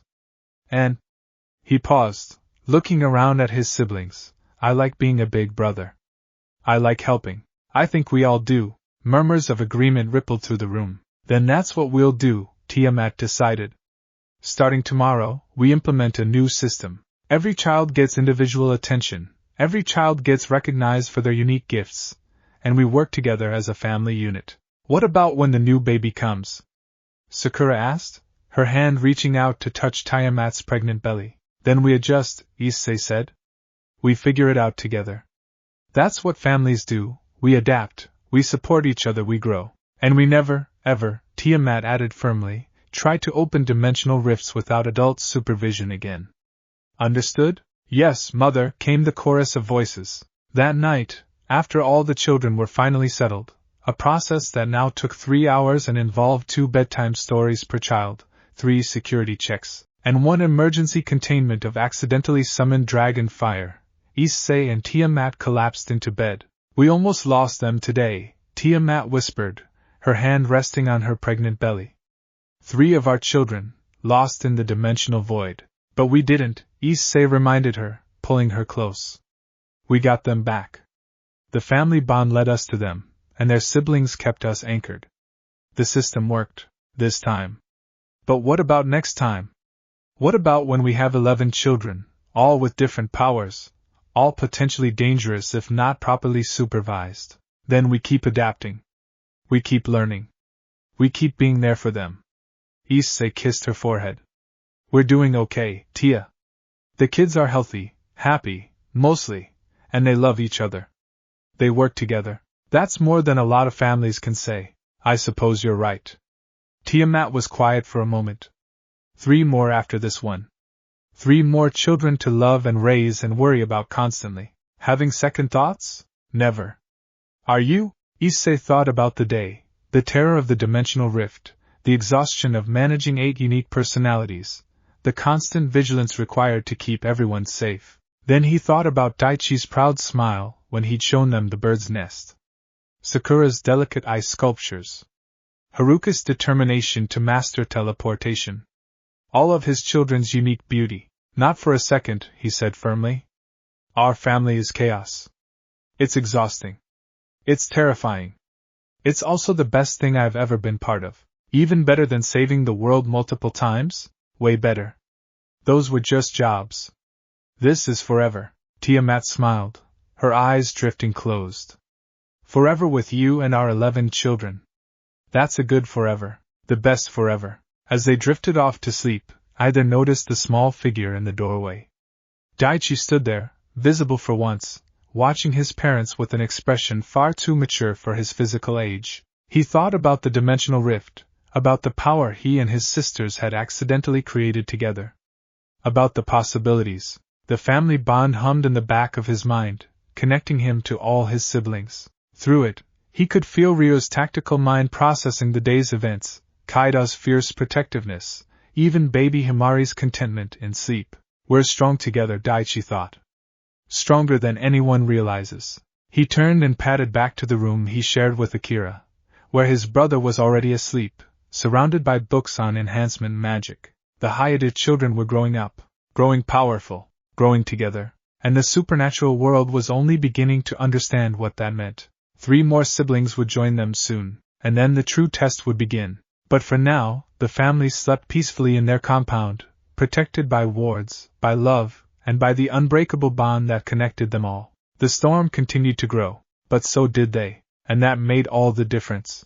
Chapter 6. The Rival Houses. The invitation arrived on a Tuesday morning, delivered by a nervous-looking devil courier who practically threw the envelope at Issei before teleporting away. Issei stared at the ornate paper, sealed with the crest of the Phoenix clan, and felt a headache forming. What is it? Tiamat asked, bouncing their newest addition, baby Renji, born 3 months ago, on her hip.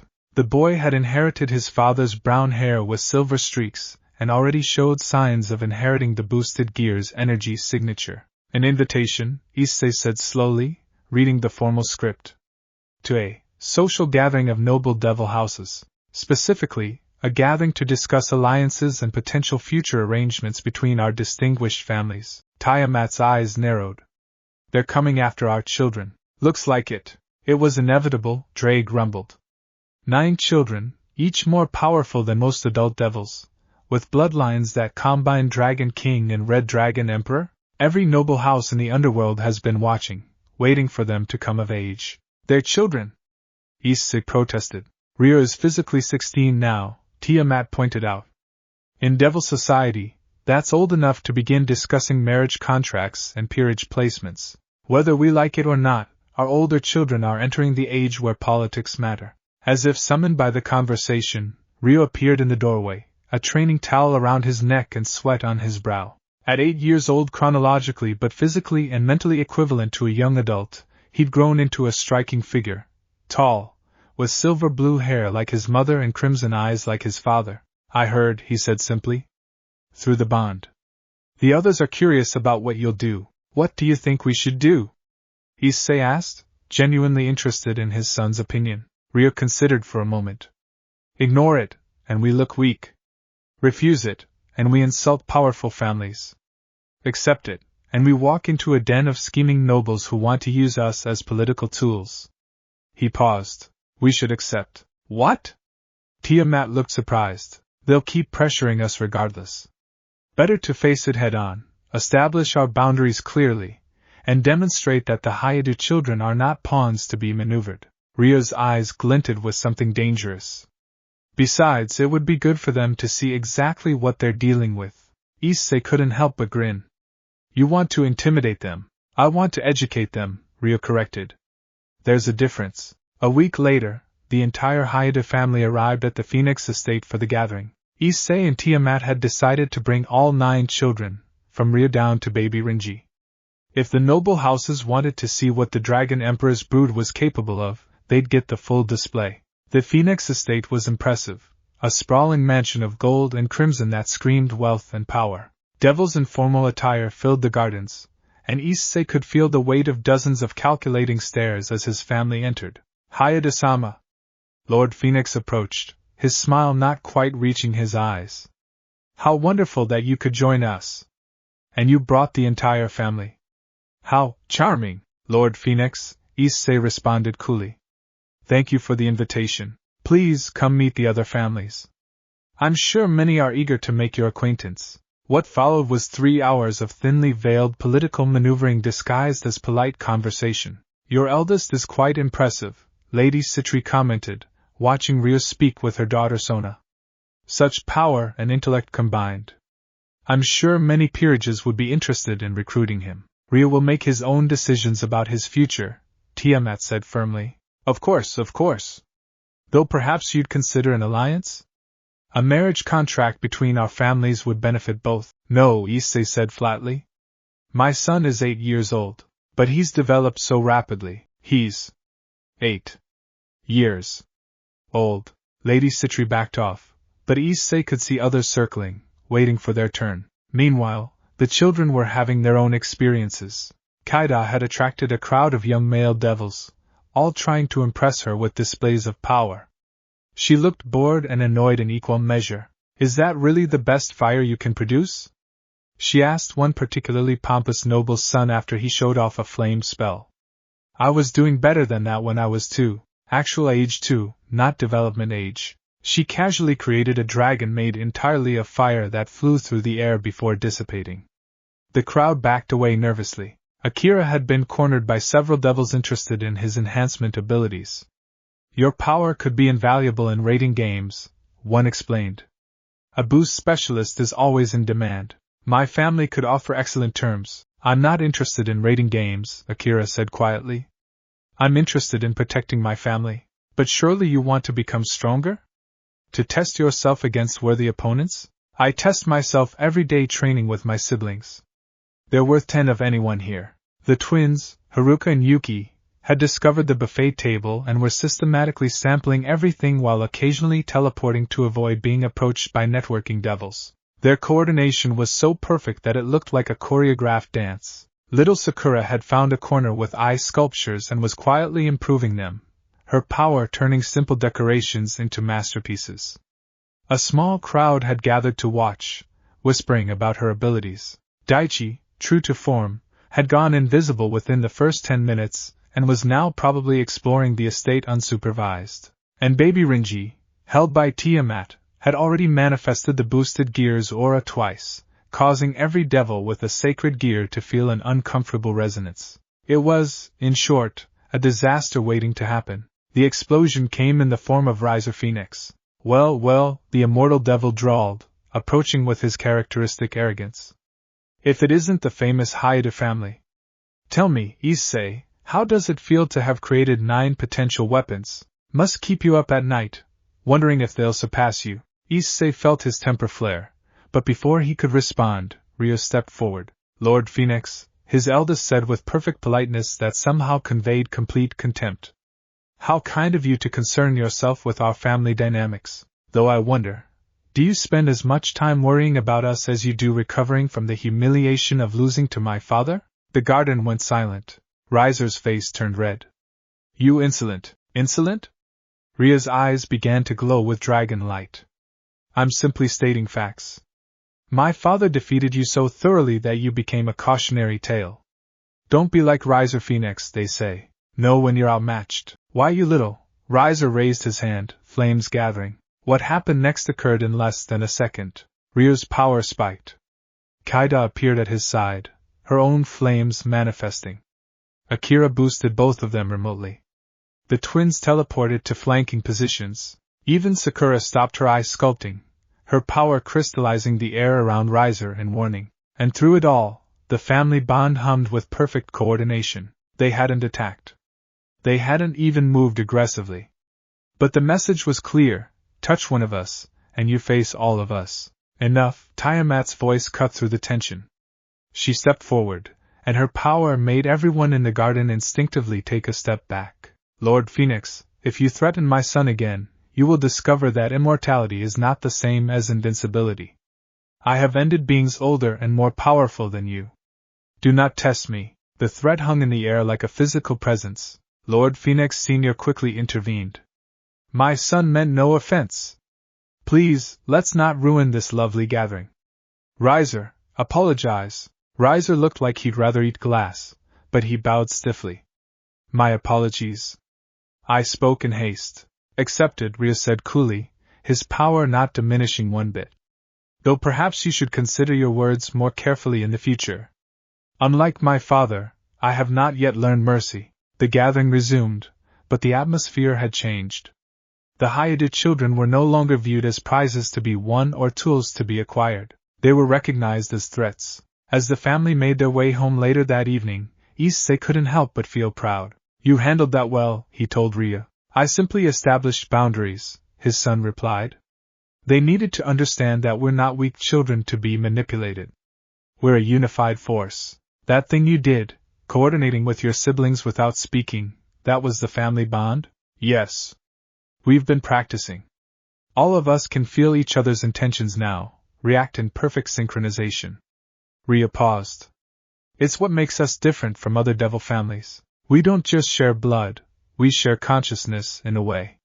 We are, in many respects, a single organism with multiple bodies. That's both amazing and terrifying, Tiamat observed. It's our strength, Kaida added. Let the noble houses scheme. They can't break what we have. Back at the compound, after all the children were settled for the night, Issei and Tiamat reviewed what had happened. There will be more attempts, Tiamat said. Other families, other schemes. They won't give up just because Rhea intimidated Riser. I know. But our kids proved something today. They can handle themselves. They're not helpless. No, they're not. Tiamat looked thoughtful. We have 2 more children to come still. 10 and 11. Our family will be complete soon. How are you feeling about that? Issei asked. Honestly? Tiamat was quiet for a moment. Excited. Terrified. Complete. I look at our 9 children and feel this overwhelming love, but also the sense that something is still missing. 2 more pieces to complete the puzzle. Any idea when we'll start trying for number 10? Soon. Renji is 3 months old now, developing well.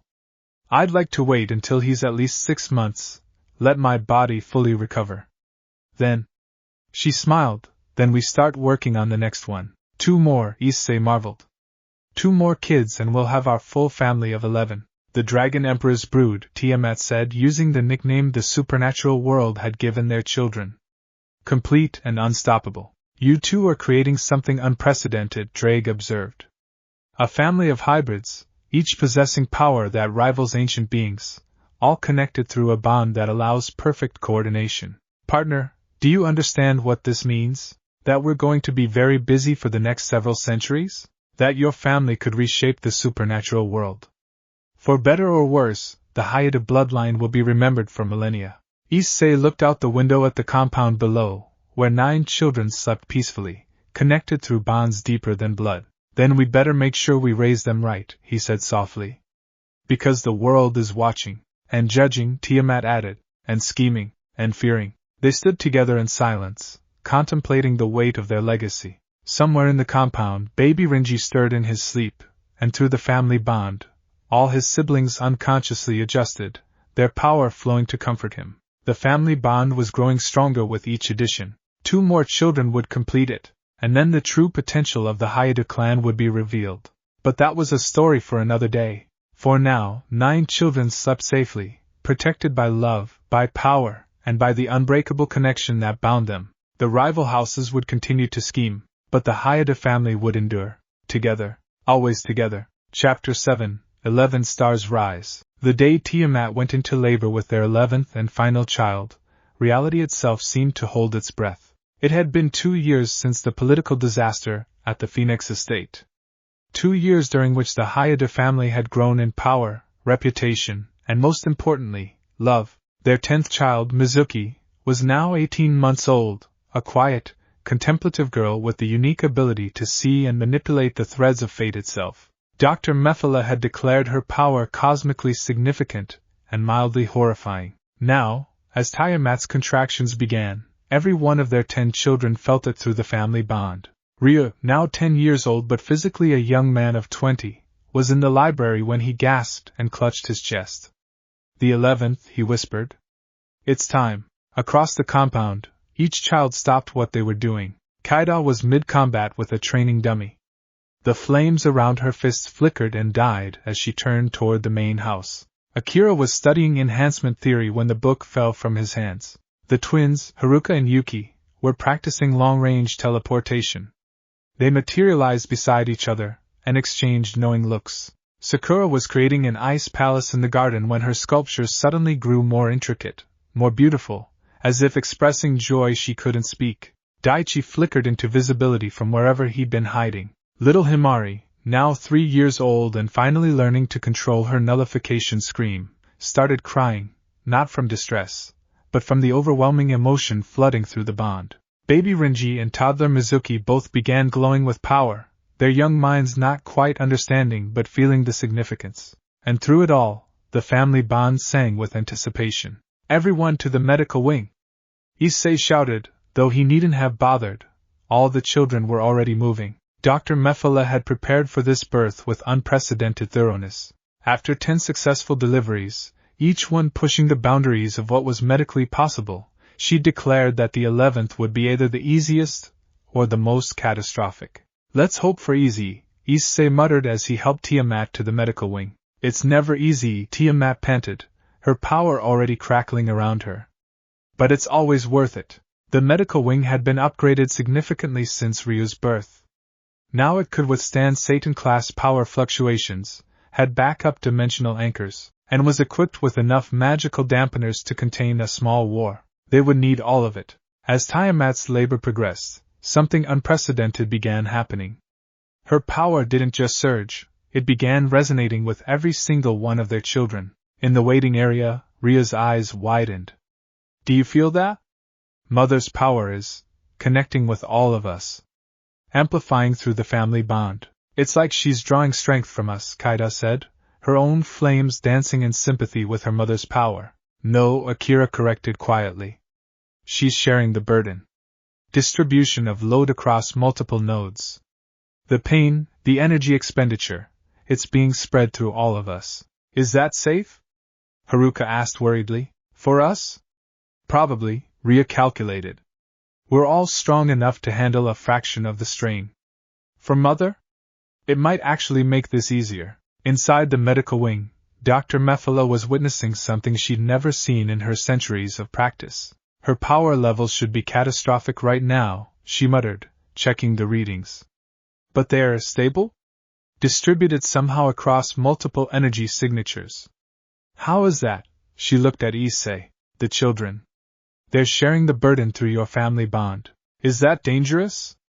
Issei asked, holding Tiamat's hand as she breathed through a contraction. "Dangerous? It's miraculous. I've never seen anything like this. A family acting as a single organism, sharing power, pain, life force."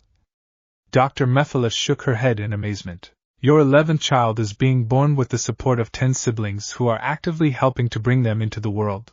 Hours passed. The labor was long but, thanks to the distributed burden, manageable.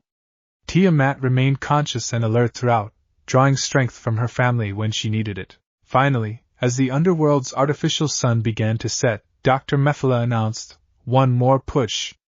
"I can see the head." Tiamat pushed, and through the family bond, 10 children pushed with her, not physically, but spiritually, emotionally, lending their mother every ounce of strength they possessed. And then a cry. Not just any cry, a sound that resonated through the family bond with such clarity, such power, that every Hayato child gasped simultaneously. "It's a girl," Dr. Mephala announced, and her voice was filled with awe. "A perfect, healthy baby girl," but Issei barely heard her. He was staring at his newborn daughter, and something in his chest recognized what he was seeing. The baby had silver blue hair like Tiamat, but it shimmered with an iridescence that spoke of something more. Her eyes, when they opened, were neither crimson nor azure.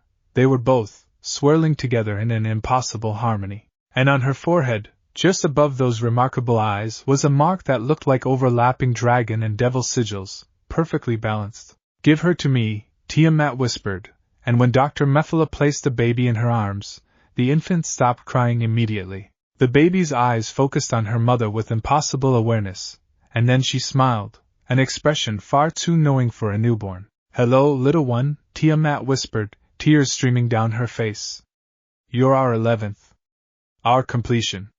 Our..." The baby raised one tiny hand, and power pulsed from her, not destructive, but connective. In that instant, the family bond, which had grown stronger with each child's birth, suddenly crystallized into something absolute. In the waiting room, all 10 children cried out simultaneously as the bond evolved. What had been a network became a web.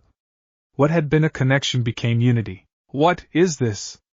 Daichi gasped, flickering in and out of visibility as his powers resonated with the change. "Completion," Rhea breathed, understanding flooding through him. She's not just the 11th child. She's the keystone. The piece that makes the whole structure stable and unbreakable. Kaida felt her flames surge and calm, finding new equilibrium. I can feel all of you. Not just sense you, I can feel you. Your emotions, your power, your very essence. We're fully synchronized, Akira said, his analytical mind racing to understand. The family bond has achieved perfect resonance. We are. He struggled for words, we are one. Inside the medical wing, Issei looked at his daughter with wonder and a touch of fear. What is she? She's what we've been building toward, Tiamat said softly, understanding dawning in her ancient eyes. Each child added another piece, another connection. But without the 11th, the structure was incomplete. She's the final thread that weaves the tapestry together. Dr. Mephala was frantically scanning the baby. Her power signature is unlike anything I've ever seen. She's not more powerful than your other children, she's equally powerful. But her energy is integrative, harmonic. She exists in perfect balance. What does that mean? Issei asked. It means, a new voice said from the doorway, that you've created something that will be remembered for all eternity. Serzek stood there, his eyes wide with something like reverence. I felt it. Everyone in the underworld felt it. A surge of perfectly balanced power, like the world itself adjusting to accommodate something new. More people were arriving. Rias, Aquino, Asia, the entire peerage. Azazel with his ever-present camera.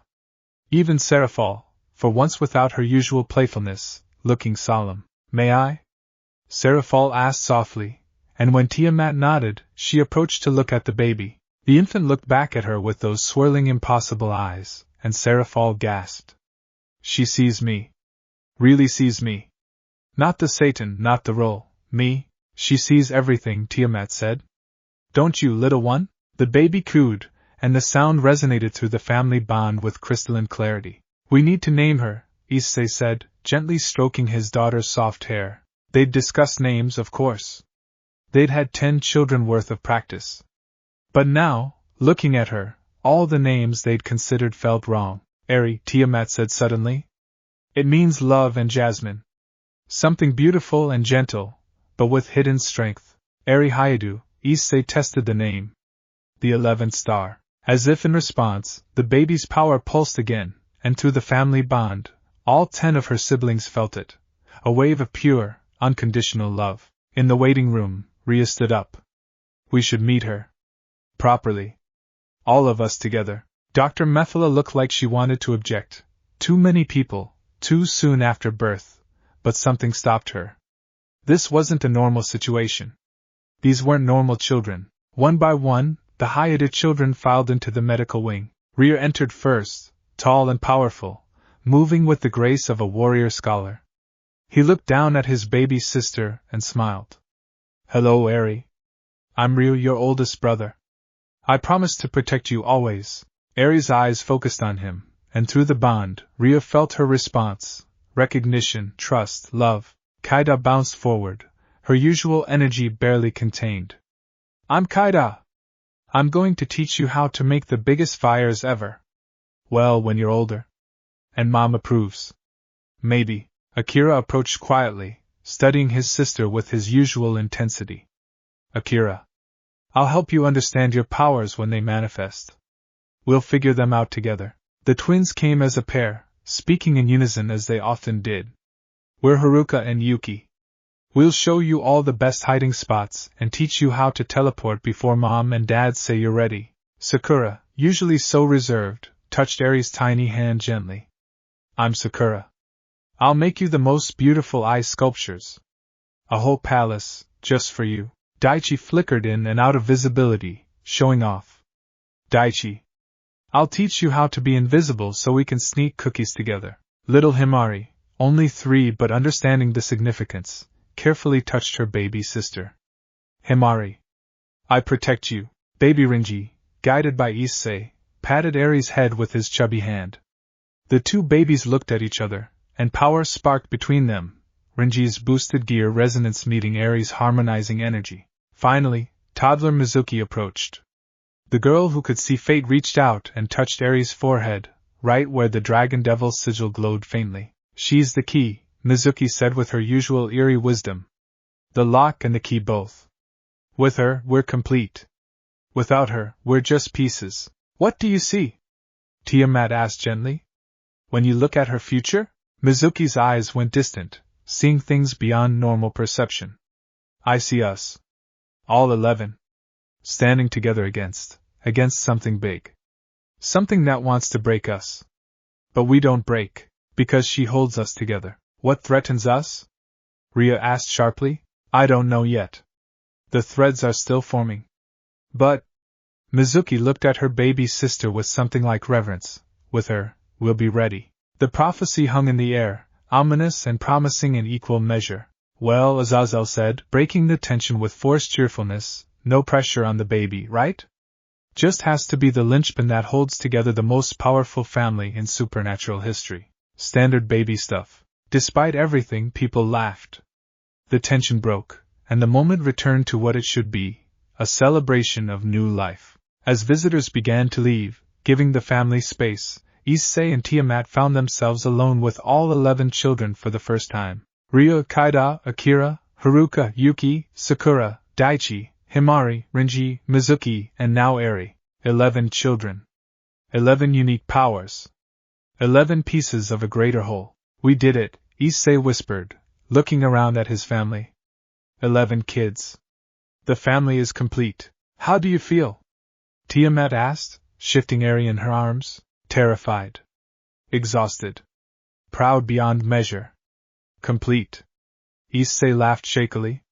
We have 11 children. 11. That's a football team with substitutes. Actually, it's a soccer team, Ryo corrected automatically. It's a lot of kids however you count it, Kaida added. Through the family bond, they could all feel each other. 11 distinct presences, now perfectly harmonized. Ryo's tactical brilliance, Kaida's fierce passion, Akira's quiet strength, the twins' playful coordination, Sakura's creative soul, Daichi's curious spirit, Himari's protective instinct, Rinji's raw potential, Mizuki's cosmic awareness, and Eri's harmonizing essence. What happens now? Akira asked. Now, Tiamat said, we raise you. All of you. We teach you, guide you, love you, and prepare you for whatever comes. The supernatural world is watching us, Ryo said. They have been since I was born. 11 Hayate children, all connected, all powerful. They'll see us as a threat. Let them, Kaida said fiercely. We're family. Let anyone try to break us.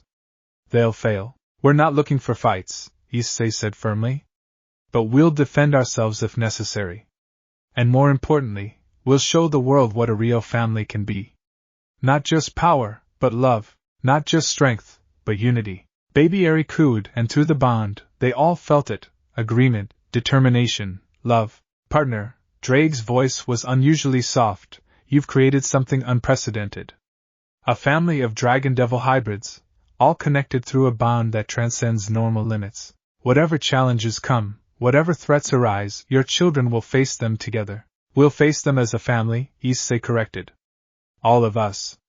Parents and children both. That night, after all the children were finally asleep, a process that now took 4 hours and required 2 parents working in perfect coordination, Issei and Tiamat collapsed into bed. 11 children, Tiamat said, staring at the ceiling. Our family is complete. No more pregnancies, no more births, no more wondering what the next one will be like. How do you feel about that? Issei asked.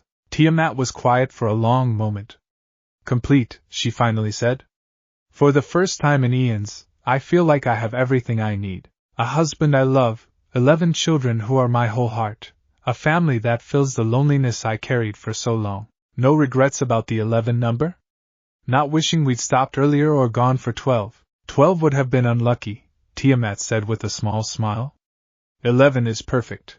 Odd enough to be interesting, large enough to be formidable, but still small enough that we can give each child the attention they deserve. The next few decades are going to be interesting, Issei observed. Watching them all grow up, develop their powers, find their paths. Protecting them from those who would use them, teaching them to navigate a world that fears and desires them in equal measure, preparing them for challenges we can't even imagine yet, Tiamat added. Piece of cake, Issei said sarcastically. They lay in comfortable silence until Issei spoke again. Thank you? For what? For choosing me. For building this family with me. For giving me 11 amazing children who are going to change the world. Thank you for being someone worth choosing. For being an incredible father and husband. For making my eternal life worth living. They kissed, soft and slow, a moment of peace in the chaos of their lives. Across the compound, 11 children slept, connected through bonds deeper than blood. The family bond hummed with contentment, with completion, with the promise of tomorrow. Eri, the 11th and final child, dreamed in her crib. And in her dreams she saw her siblings, all 10 of them, standing together against a darkness she couldn't quite perceive. But she also saw light, brilliant and unbreakable, flowing through the connections between them. They were complete now, the Haida family, the Dragon Emperor's brood, 11 stars shining in the darkness, and the supernatural world would learn what that meant. Together they were unstoppable. Together they were eternal. Together they were family. The storm had reached its peak. Now it was time to see what it could do. Chapter 8, The Family Trial. The summons came on Eri's first birthday, a scroll sealed with the ancient mark of the Dragon Council, delivered by a dragon messenger who refused to make eye contact with anyone. Issei read it 3 times before he could fully process what it said. They're calling us to trial, he finally said, his voice hollow. The Dragon Council. They're challenging Tiamat's right to have married outside her species. Tiamat, who had been braiding Sakura's hair while simultaneously helping Himari with her power control exercises, went completely still. What? It says here that the council has convened to address the unprecedented matter of a dragon king producing hybrid offspring with a lesser being.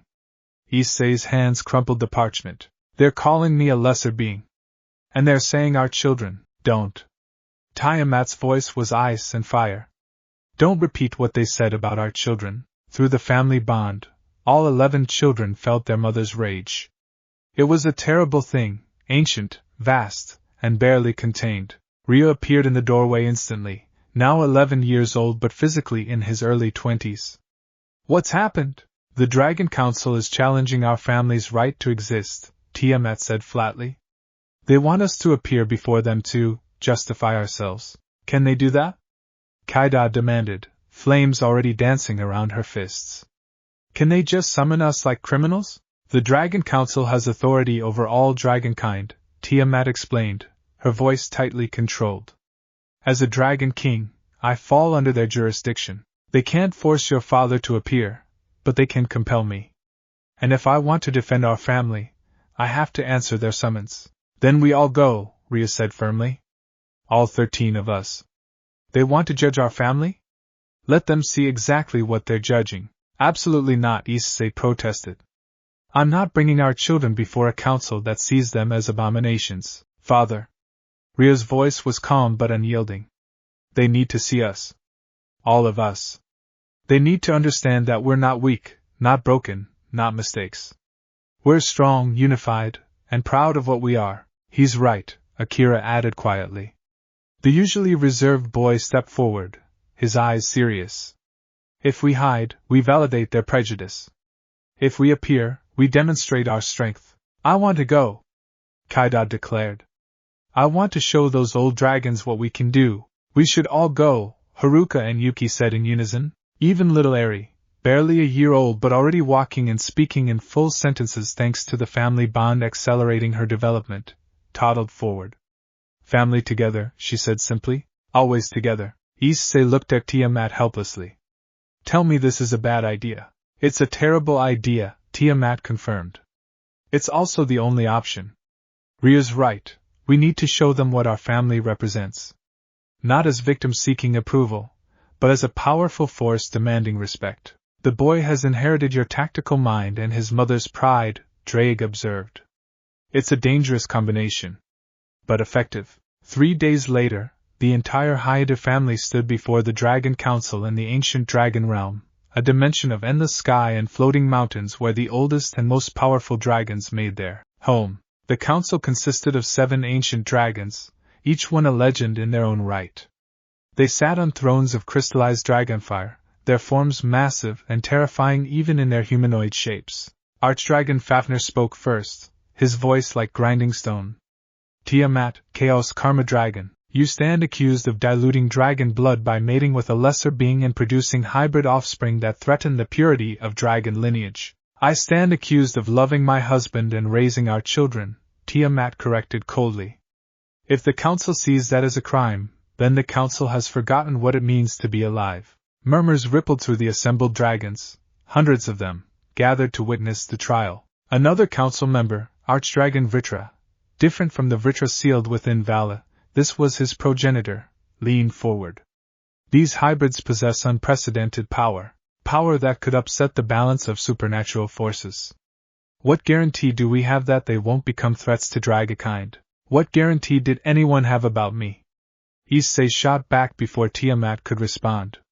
I was a perverted kid who became a devil and somehow ended up with the boosted gear. Nobody knew if I'd become a hero or a villain. But people gave me a chance. They believed in me. Why don't my children deserve the same? Because they are not natural. Fafnir slammed his fist on the throne's armrest. Dragons do not mate with other species. We maintain our bloodline purity for a reason, and how's that working out? Rhea's voice rang clear across the chamber. Every dragon turned to look at the boy who had dared speak. Dragon population is declining. Birth rates are at historic lows. Your purity is leading to extinction through stagnation. You dare, Fafnir started. I dare to speak truth, Rhea interrupted. We are not abominations. We are evolution. We are adaptation. We are what happens when power and love combine to create something new. Show us, another council member said. This was Archdragon Yulong, the Jade Dragon, and her voice was less hostile than the others. Show us what you are. Each of you, let the council see what this evolution has produced. Tiamat looked at Issei, who nodded. Together they stepped back, allowing their children to come forward. Rhea stood first. I am Rhea Hayadu, firstborn of the Dragon Emperor, and the Chaos Karma Dragon. I inherited my mother's draconic power, and my father's sacred gear resonance. He manifested his aura, silver-blue dragon energy swirling with crimson devil power, perfectly balanced. I can boost not just my own power, but my siblings as well. I am the eldest, the protector, the strategist. Kaida stepped forward next, flames already wreathing her body. I'm Kaida, second-born. I inherited dragon fire that burns hotter than any natural flame. She demonstrated by creating a dragon of pure fire that flew through the air. I am passion, fury, and determination. One by one, the children demonstrated their abilities. Akira showed his enhancement magic, boosting his own strength to levels that made even the ancient dragons look impressed. The twins teleported around the chamber in perfect synchronization, their movements so coordinated that it looked like a choreographed dance. Sakura created an ice palace that incorporated dragon aura itself, something that should have been impossible. Daichi turned invisible, then visible, then phased through solid matter, demonstrating control over his own physical state. Himari let out a carefully controlled scream that disrupted the magical wards around the chamber, then immediately rebuilt them, showing that her nullification could be reversed.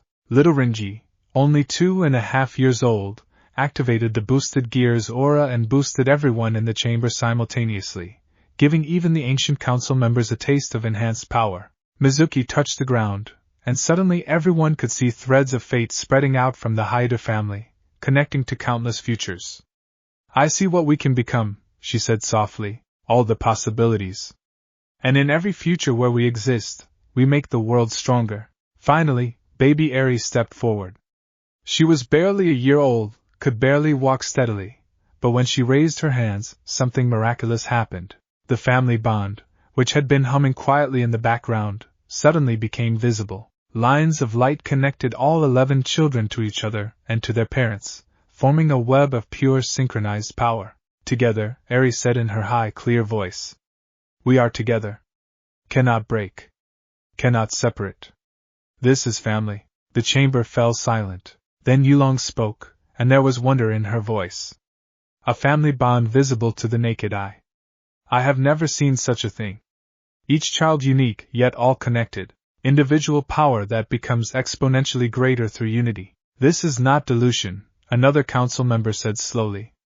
This is synthesis. It's an abomination. Fafnir roared, but now there were fewer voices joining his protest. It's the future, Tiamat said firmly. Whether you accept it or not, my children exist. They are powerful, they are unified, and they are proud of who and what they are. You can call them hybrids or half-breeds or whatever term makes you comfortable with your prejudice. But they are mine, they are loved, and I will defend their right to exist with every ounce of my power, as will I, Issei added. Try to harm them, and you'll discover that the Red Dragon Emperor's legend isn't finished yet. And if you harm our parents, Rhea said, and his voice carried a threat that made ancient dragons shift nervously, you'll discover what 11 synchronized dragon-devil hybrids can do when properly motivated. We are not weak. We are not divided. Touch one of us, and you face all of us. To emphasize his point, all 11 children activated their powers simultaneously. The synchronized display of draconic and devil abilities, all flowing through their visible family bond, created a light show that made the chamber itself tremble. The council watched in silence as the demonstration ended. Then Archdragon Yulong stood. I have lived for 10,000 years, she said quietly. I have seen civilizations rise and fall. I have witnessed the birth and death of gods, and in all that time, I have never seen anything like what stands before us today. She descended from her throne and approached the Hayato family. The other council members watched nervously, unsure of what she was doing. Yulong stopped before Eri, the youngest, and knelt down to the child's eye level. Little one, may I touch your bond? I wish to understand. Eri looked at her parents, who nodded permission. Then she reached out and touched Yulong's hand. The ancient dragon gasped as the family bond flooded through her awareness. For just a moment, she felt what the Hayato children felt, the absolute certainty of never being alone, the knowledge that they were part of something greater than themselves, the pure, unconditional love that flowed through their connection. When Eri released her hand, Yulong stood with tears streaming down her face. This is not an abomination, she announced to the assembled council and dragons. This is a miracle. The love and unity I felt through their bond. It's something we dragons lost millennia ago. We isolated ourselves, focused on individual power and bloodline purity, and we forgot what it means to be truly connected to others. You would side with hybrids? Fafnir demanded. I would side with the future, Yulong corrected. Look at them.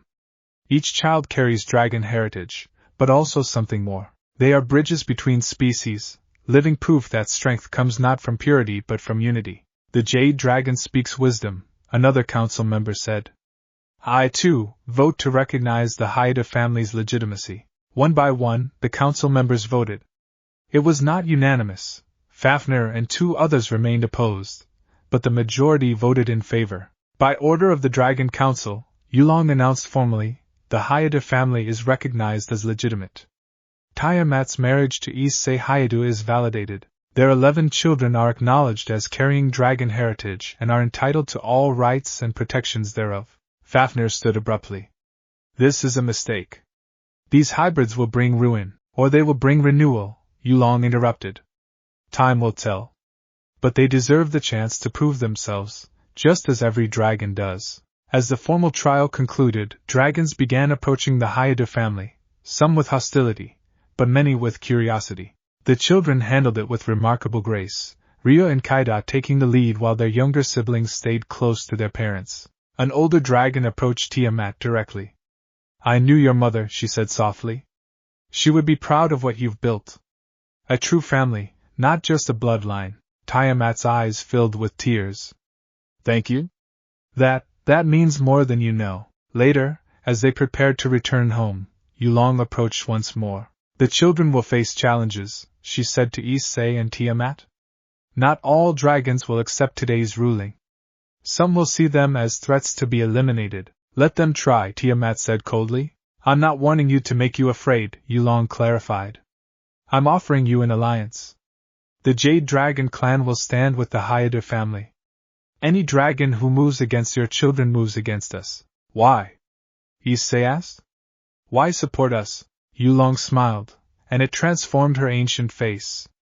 Because I touched your family bond, and I remembered what dragons used to be before pride and isolation consumed us.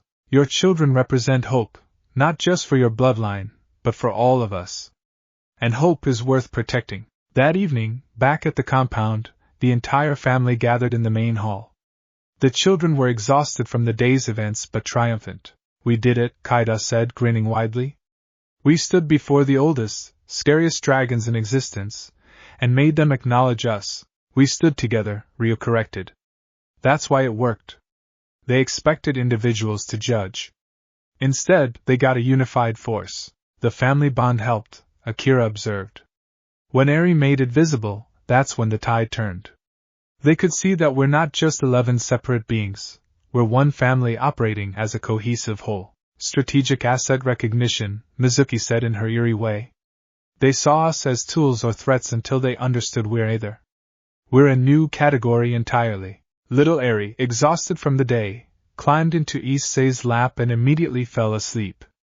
Through the bond, all her siblings felt her contentment and unconsciously relaxed. What happens now? Sakura asked softly. They accepted us, but the mean dragon said others won't. Now we live our lives, Tiamat said firmly. We train, we grow, we stay together. And if anyone threatens our family, they'll learn why threatening dragons is a very bad idea. And threatening red dragon emperors, Issei added. And threatening 11 synchronized dragon-devil hybrids, Ryo finished with a slight smile. Your children are magnificent, partner, Drake said, his voice filled with pride. They faced down the Dragon Council and won not through force, but through unity and love. That's rare.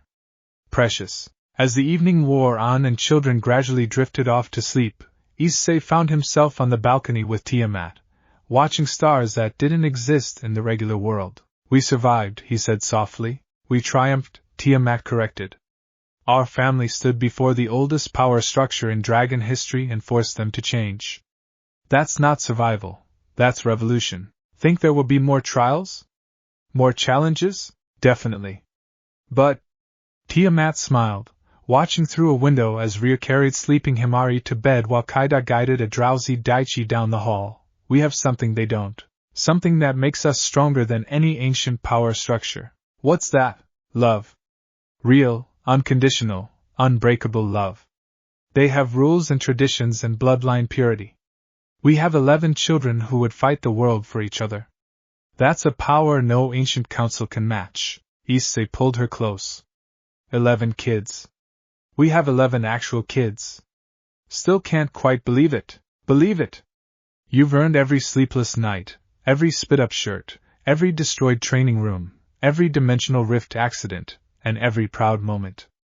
You're a father to 11 incredible children. We're parents to 11 incredible children, Issei corrected. Inside the house, through the family bond that connected them all, 11 children slept peacefully. They had faced judgment and emerged victorious. They had proven their worth and their unity. They were the Hayate family, the Dragon Emperor's brood, 11 stars burning bright. And now, the entire supernatural world knew it. The trials would continue, the challenges would grow, but they would face it together, always together, because that's what family does. 15 years after Ryo's birth, the Hayate compound had become more than just a home. It was a fortress, a training ground, and a symbol of something unprecedented in the supernatural world. Issei stood at the entrance to the grand hall they built for family gatherings, watching as his children, no longer children in many ways, assembled for what he'd started calling family council meetings. The irony of needing formal meetings to keep track of everyone wasn't lost on him. Ryo entered first, now 25 years old in appearance despite being only 15 chronologically. He'd grown into a striking figure, tall, broad-shouldered, with silver-blue hair that fell to his shoulders and eyes that held the weight of both tactical genius and dragon wisdom. He wore formal attire that somehow made him look both elegant and dangerous, a sword strapped to his back that he'd commissioned himself, forged from crystallized dragon aura and devil magic. Father, he greeted with a slight bow before taking his seat at the large circular table they'd installed. Are we discussing the rating game offers again? Among other things, Issei confirmed, watching as the rest of his children filed in. Kaida arrived in a burst of flame. She'd never learned to enter rooms normally. At 13, physically 19, she'd grown into a fierce young woman with wild hair that seemed perpetually windswept, and eyes that burned with inner fire. She wore combat gear even to family meetings, always ready for a fight. If this is about Lord Bale's proposal again, the answer is still no, she announced, dropping into her chair. I'm not joining his peerage just because he wants a flame specialist. I'm not a tool to be recruited. Noted, Tiamat said, entering with baby Issei, who at 4 years old was already reading at a college level, on her hip. Though we should discuss it properly rather than just refusing out of hand. The others arrived in quick succession. Akira, now 11 but physically 17, quiet as always but with an intensity in his gaze that spoke of countless hours perfecting his enhancement magic. He'd become the family's support specialist, able to boost his siblings to terrifying levels of power. The twins, Haruka and Yuki, 9 years old but appearing 15, entered through coordinated teleportation, appearing, disappearing, and reappearing just to show off. They'd become so synchronized that they sometimes finished each other's sentences without meaning to, their mental link having evolved beyond even the family bond. Sakura, 8 years old but physically 14, drifted in like a winter breeze, ice crystals forming and melting in her wake. She'd grown into an ethereal beauty, quiet and contemplative, her power over frozen dragon aura making her one of the most dangerous among them despite her gentle nature. Daichi, 7 but appearing 13, flickered in and out of visibility even as he sat down, his control over his phase-shifting abilities now so refined that he could selectively make parts of his body intangible. He'd become the family's scout and infiltrator. Himari, 6 years old but physically 12, bounded in with her usual energy, though she'd finally learned to control her nullification scream. Now she could target it precisely, disrupting specific magical effects rather than everything in range. She'd recently discovered she could also amplify magic under certain conditions, creation and destruction in equal measure. Renji, 5 but appearing 11, walked in with the boosted gear already manifesting on his arm. The sacred gear had fully awakened in him last year, and he was learning to use it with frightening proficiency. He'd inherited his father's determination and his mother's raw power in equal measure. Mizuki, 4 years old but appearing 10, entered with her eyes distant, seeing threads of fate that only she could perceive. She'd grown into her power in disturbing ways, able to not just see possible futures but subtly influence probability. Dr. Mephala had stopped trying to understand how her abilities worked, and just accepted them as cosmically weird. And finally Issei, the youngest at 4, who despite her chronological age already moved and spoke like a child twice her age. The keystone of the family bond had grown into a cheerful, loving presence who somehow always knew when her siblings needed comfort. Everyone's here, Issei announced unnecessarily. They could all feel each other through the bond. We have some important things to discuss. The rating game offers, Ryo stated. The peerage recruitment attempts. The marriage proposals. The political maneuvering. The same topics we've been avoiding for 3 years now. We haven't been avoiding them, Tiamat corrected. We've been postponing them until you were all old enough to make informed decisions. And now we are? Kaida asked skeptically. Now you're old enough that the decision can't be postponed any longer, Issei said. Ryo, you're physically 25. In Devil Society, you're well past the age where you should have joined a peerage or formed your own. Kaida, you're being scouted by every major house in the underworld. The twins have received offers from intelligence divisions. Each of you is being courted by different factions, and we can't keep refusing on your behalf indefinitely. So what are you saying? Akira asked quietly. That we have to leave? No, Issei said immediately. Never. This is your home, always. But you need to decide what you want for yourselves. Do you want to join other peerages? Form your own? Stay here and train, live normal lives, or whatever passes for normal in our family? I want to form my own peerage, Ryo said immediately. I've been thinking about it for a year now. I don't want to serve under someone else, and I don't want to leave the family. So the solution is to establish the Hayate peerage as its own entity, separate from the Gremry peerage but allied with it. You've been planning this, Tiamat observed, though she didn't sound surprised. Of course. I'm the eldest. It's my responsibility to think ahead. Ryo looked around at his siblings. I want to do this properly. Not recruit strangers, but build something with the family. Those who want to join me in raiding games can. Those who don't can pursue their own paths. but we stay together. I'm in, Kaida said immediately. Someone needs to make sure you don't overthink yourself into paralysis. Plus, burning things in official competition sounds fun. I'll join, Akira said quietly. You'll need support magic, and I'm the best there is. The twins exchanged one of their silent communication looks, then nodded in unison. We're in. Intel and rapid deployment. I want to join too, Sakura said softly. If you'll have me. I know I'm not as aggressive as Kaida. You create battlefield control like no one else, Ria interrupted gently. I'd be honored to have you on the team. Daichi flickered, fully visible, grinning. Reconnaissance specialists reporting for duty. I'll stay here for now, Himari decided. I'm still learning my powers, and I think I'm more useful as compound defense. But when I'm ready, I want to join too. The younger ones, Rinji, Mizuki, and Eri, were still too young for raiding games, but they watched the discussion with interest. So that's 8 of us potentially forming a peerage, Ria calculated. That's actually perfect. A king and 7 pieces. We'd be unbeatable. You'd also be the first peerage composed entirely of siblings, Tiamat pointed out. The political implications alone. Let them talk, Kaida interrupted. We're the Dragon Emperor's brood. We've been making the impossible possible since we were born. Why stop now? There's something else, Issei said, and his tone made everyone pay attention. Marriage proposals. Specifically, offers for arranged marriages from various noble houses. Groans rippled around the table. Absolutely not, Ria said flatly. I'm not marrying for political advantage. None of us are, Kaida agreed. They can take their proposals in. We need to address them properly, Tiamat interrupted. Ignoring them makes us look weak. We need a formal policy. Fine. The policy is no, Kaida said.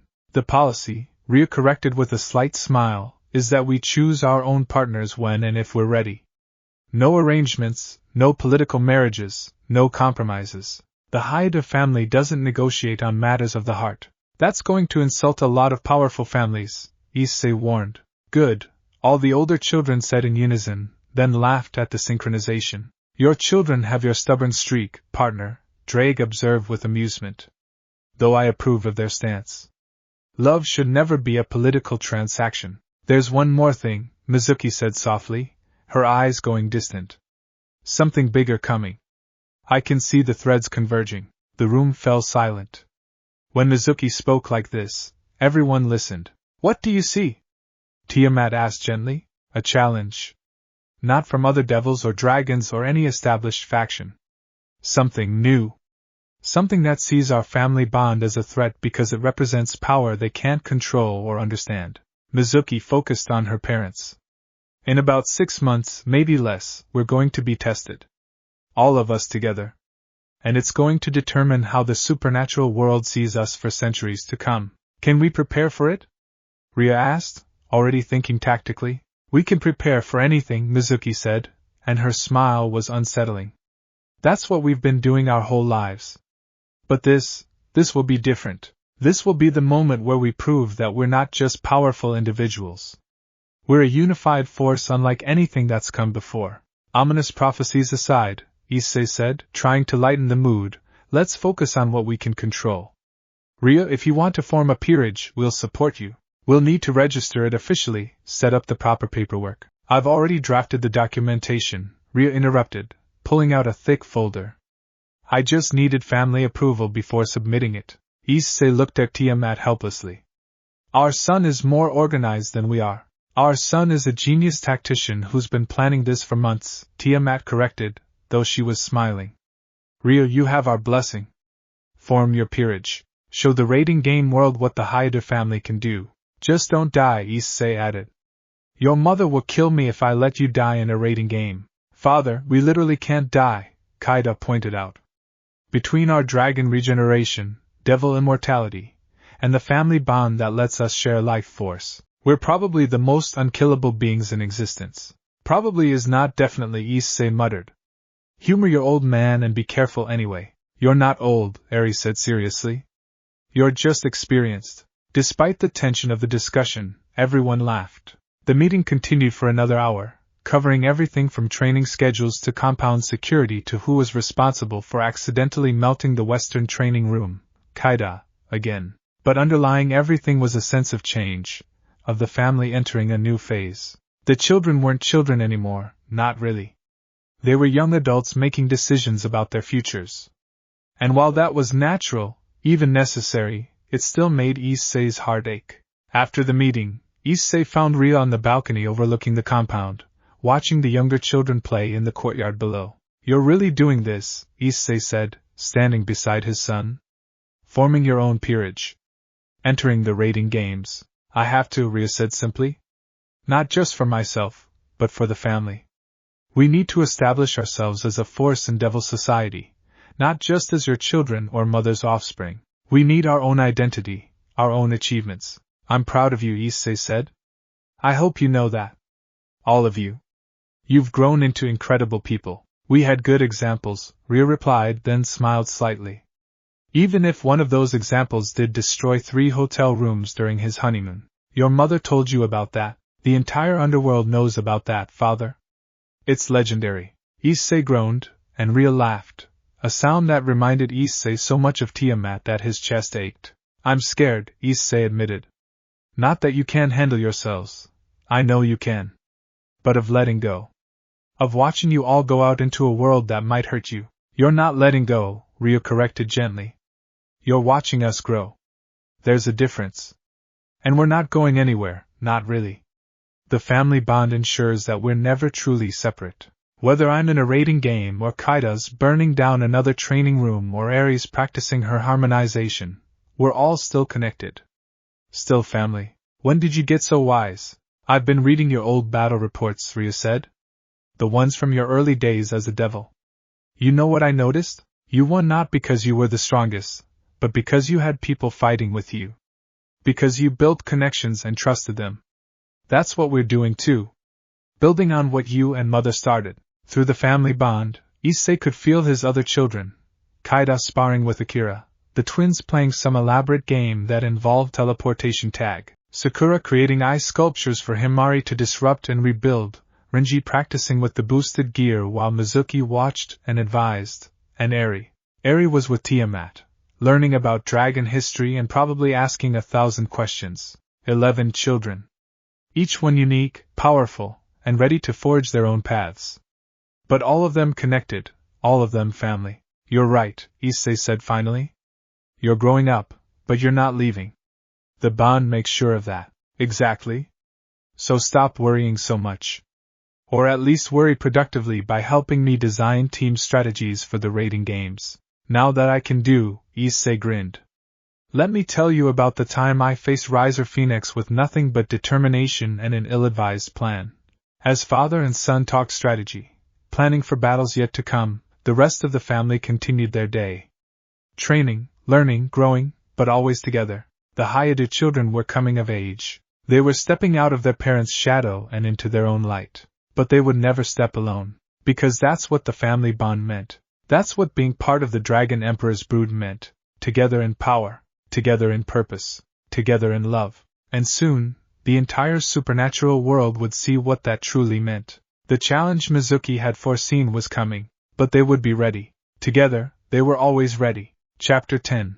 Legacy of Fire and Dream. 25 years after Ryu's birth, the Hayadu compound had become a place of legend.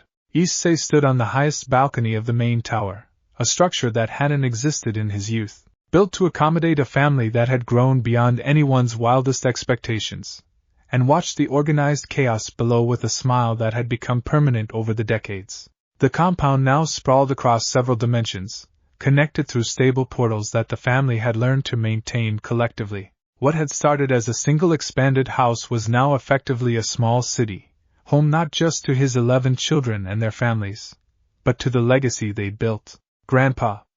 A small voice called out, and Issei turned to see a blur of silver and crimson racing toward him. Akane, Ria's eldest daughter and Issei's first grandchild. She was 5 years old and already manifesting the family's signature combination of dragon and devil powers. "Hey there, little firecracker," Issei said, catching her as she leaped into his arms. "Shouldn't you be in training with your father? Training's boring. Akane declared. Daddy makes us do meditation for hours. I want to play with Grandma's dragons. Your father makes you meditate because you set 3 training dummies on fire yesterday, came Rya's voice. He appeared in the doorway, now 40 in appearance despite being only 25 chronologically. He'd grown into a formidable figure, a tactical genius who'd led his peerage to 3 consecutive rating game championships. And grandmother's dragons are not toys, Akane. But they like me, Akane protested, through the family bond, which now extended to include the grandchildren, creating an even more complex network. Issei felt the presence of all his descendants, 17 grandchildren so far, with more on the way. Each one unique, each one adding new dimensions to the family's collective power. Let her play for a bit, Issei said to his son. She's 5. She should be having fun, not meditating for hours. Father, she needs discipline. Her power is already beyond what I could do at her age, which is exactly why she needs balance. Power and joy, not just power and control. Issei set Akane down. Go find your cousins. But stay in the designated play areas. Akane vanished in a burst of flame-wrapped teleportation, a combination of her parents' abilities that shouldn't have been possible, but was becoming increasingly common among the grandchildren. She's going to be a handful, Ryo observed, but there was pride in his voice. She's your daughter. Of course she is. Issei gestured to the compound below. How's Keiko handling the pregnancy? Better than I'm handling it, Ryo admitted, referring to his wife, a powerful devil from the Citri clan who'd shocked everyone by not only keeping up with Ryo but occasionally surpassing him in strategic thinking. 3 children and another on the way. I don't know how you and Mother managed 11, lots of coffee. And accepting that we'd never sleep again. Issei paused. Your mother and I are proud of you, you know. All of you.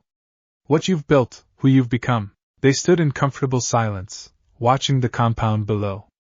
In the eastern training yard, Kaida was teaching advanced combat techniques to a mixed class of her siblings' children. She'd married a dragon-devil hybrid from another clan, one of the few beings who could match her fury and passion, and had 4 children who were, predictably, completely fearless. Aunt Kaida set another student on fire. A voice called through the family bond. That would be Haruka and Yuki's children. The twins had married 2 brothers from a teleporter family, creating a set of quad children whose coordination made their parents look amateurish by comparison. In the Western Gardens, Sakura was creating an elaborate ice palace for her 2 daughters, both of whom had inherited her artistic soul and her devastating power over frozen elements. She'd married quietly, to a gentle-souled devil who provided the stability her chaos needed. The southern compound housed Akira's growing family. He'd found love with a shy enhancement specialist, and their 3 children were already showing signs of surpassing both parents in support magic capabilities. Daichi's family occupied the western wing, though occupied was a loose term since they were all rarely visible. He'd married a phase shifter, and their children could apparently exist in multiple states of reality simultaneously. It gave Issei headaches just thinking about it. The younger children's families were still growing. Himari had recently married and was expecting her first child. Renji was engaged to a sacred gear user whose gear resonated with the boosted gear in fascinating ways. Mizuki had shocked everyone by marrying a time manipulator, someone who could keep up with her seeing the future, as she'd explained. And Eri, have you seen your sister today? Issei asked Ryo. She's in the central meditation chamber. Same as she has been for the past 3 days. Issei felt a familiar worry twist in his chest. Eri, the youngest, the keystone of the family bond, had grown into a young woman of 21. She was beautiful, powerful, and perpetually alone. She still hasn't found anyone? Father, she's the family bond personified. Her entire existence is about connection. Finding someone who can handle that level of intimacy. Ryo shook his head. It's not easy. Most people can't cope with someone who can feel their every emotion through the bond. I should talk to her. You've talked to her. Mother's talked to her. We've all talked to her. She says she's happy, that the family bond gives her all the connection she needs. Ryo's expression softened. I think she's lonely, but I also think she needs to figure this out on her own. Before Issei could respond, a surge of power rippled through the compound.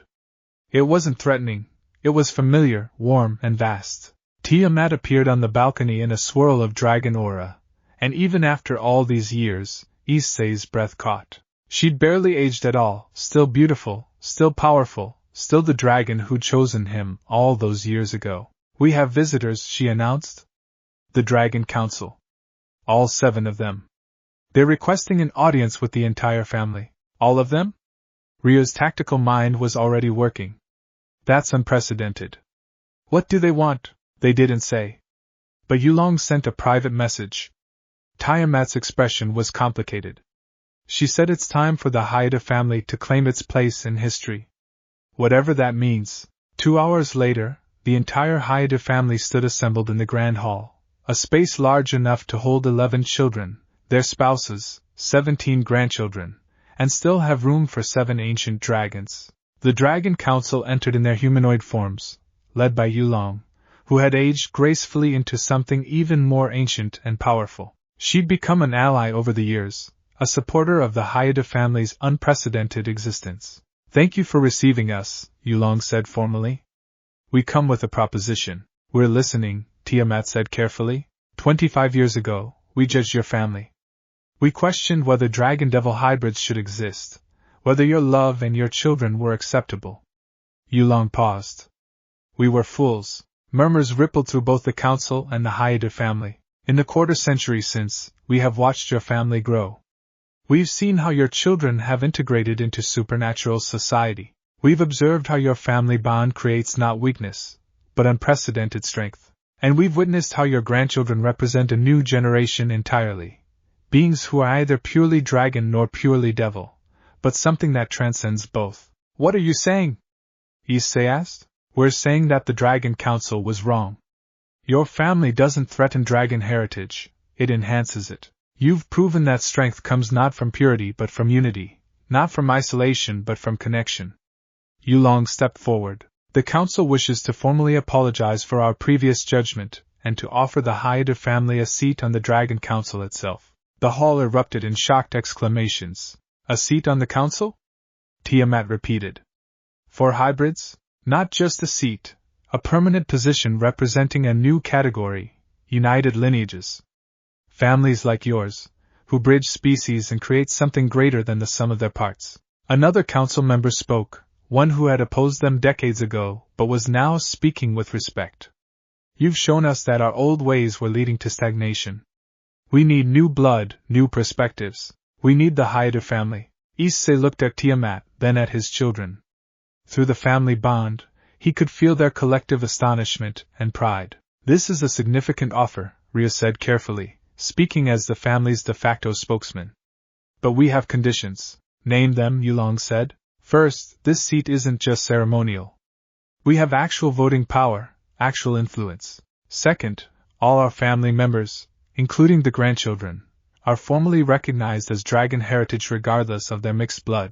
Third, any future children born to our family receive the same protections and rights. And fourth," Ria paused, looking at his siblings, "we maintain our autonomy. We're allies, not subjects." The council members conferred briefly, then Yulong nodded. "All terms are acceptable. The Haida family will hold a permanent seat on the Dragon Council with full voting rights. All descendants, current and future, are recognized as dragon heritage. And your family's autonomy is guaranteed." "Then we accept," Tiamat said, and Issei heard the emotion in her voice.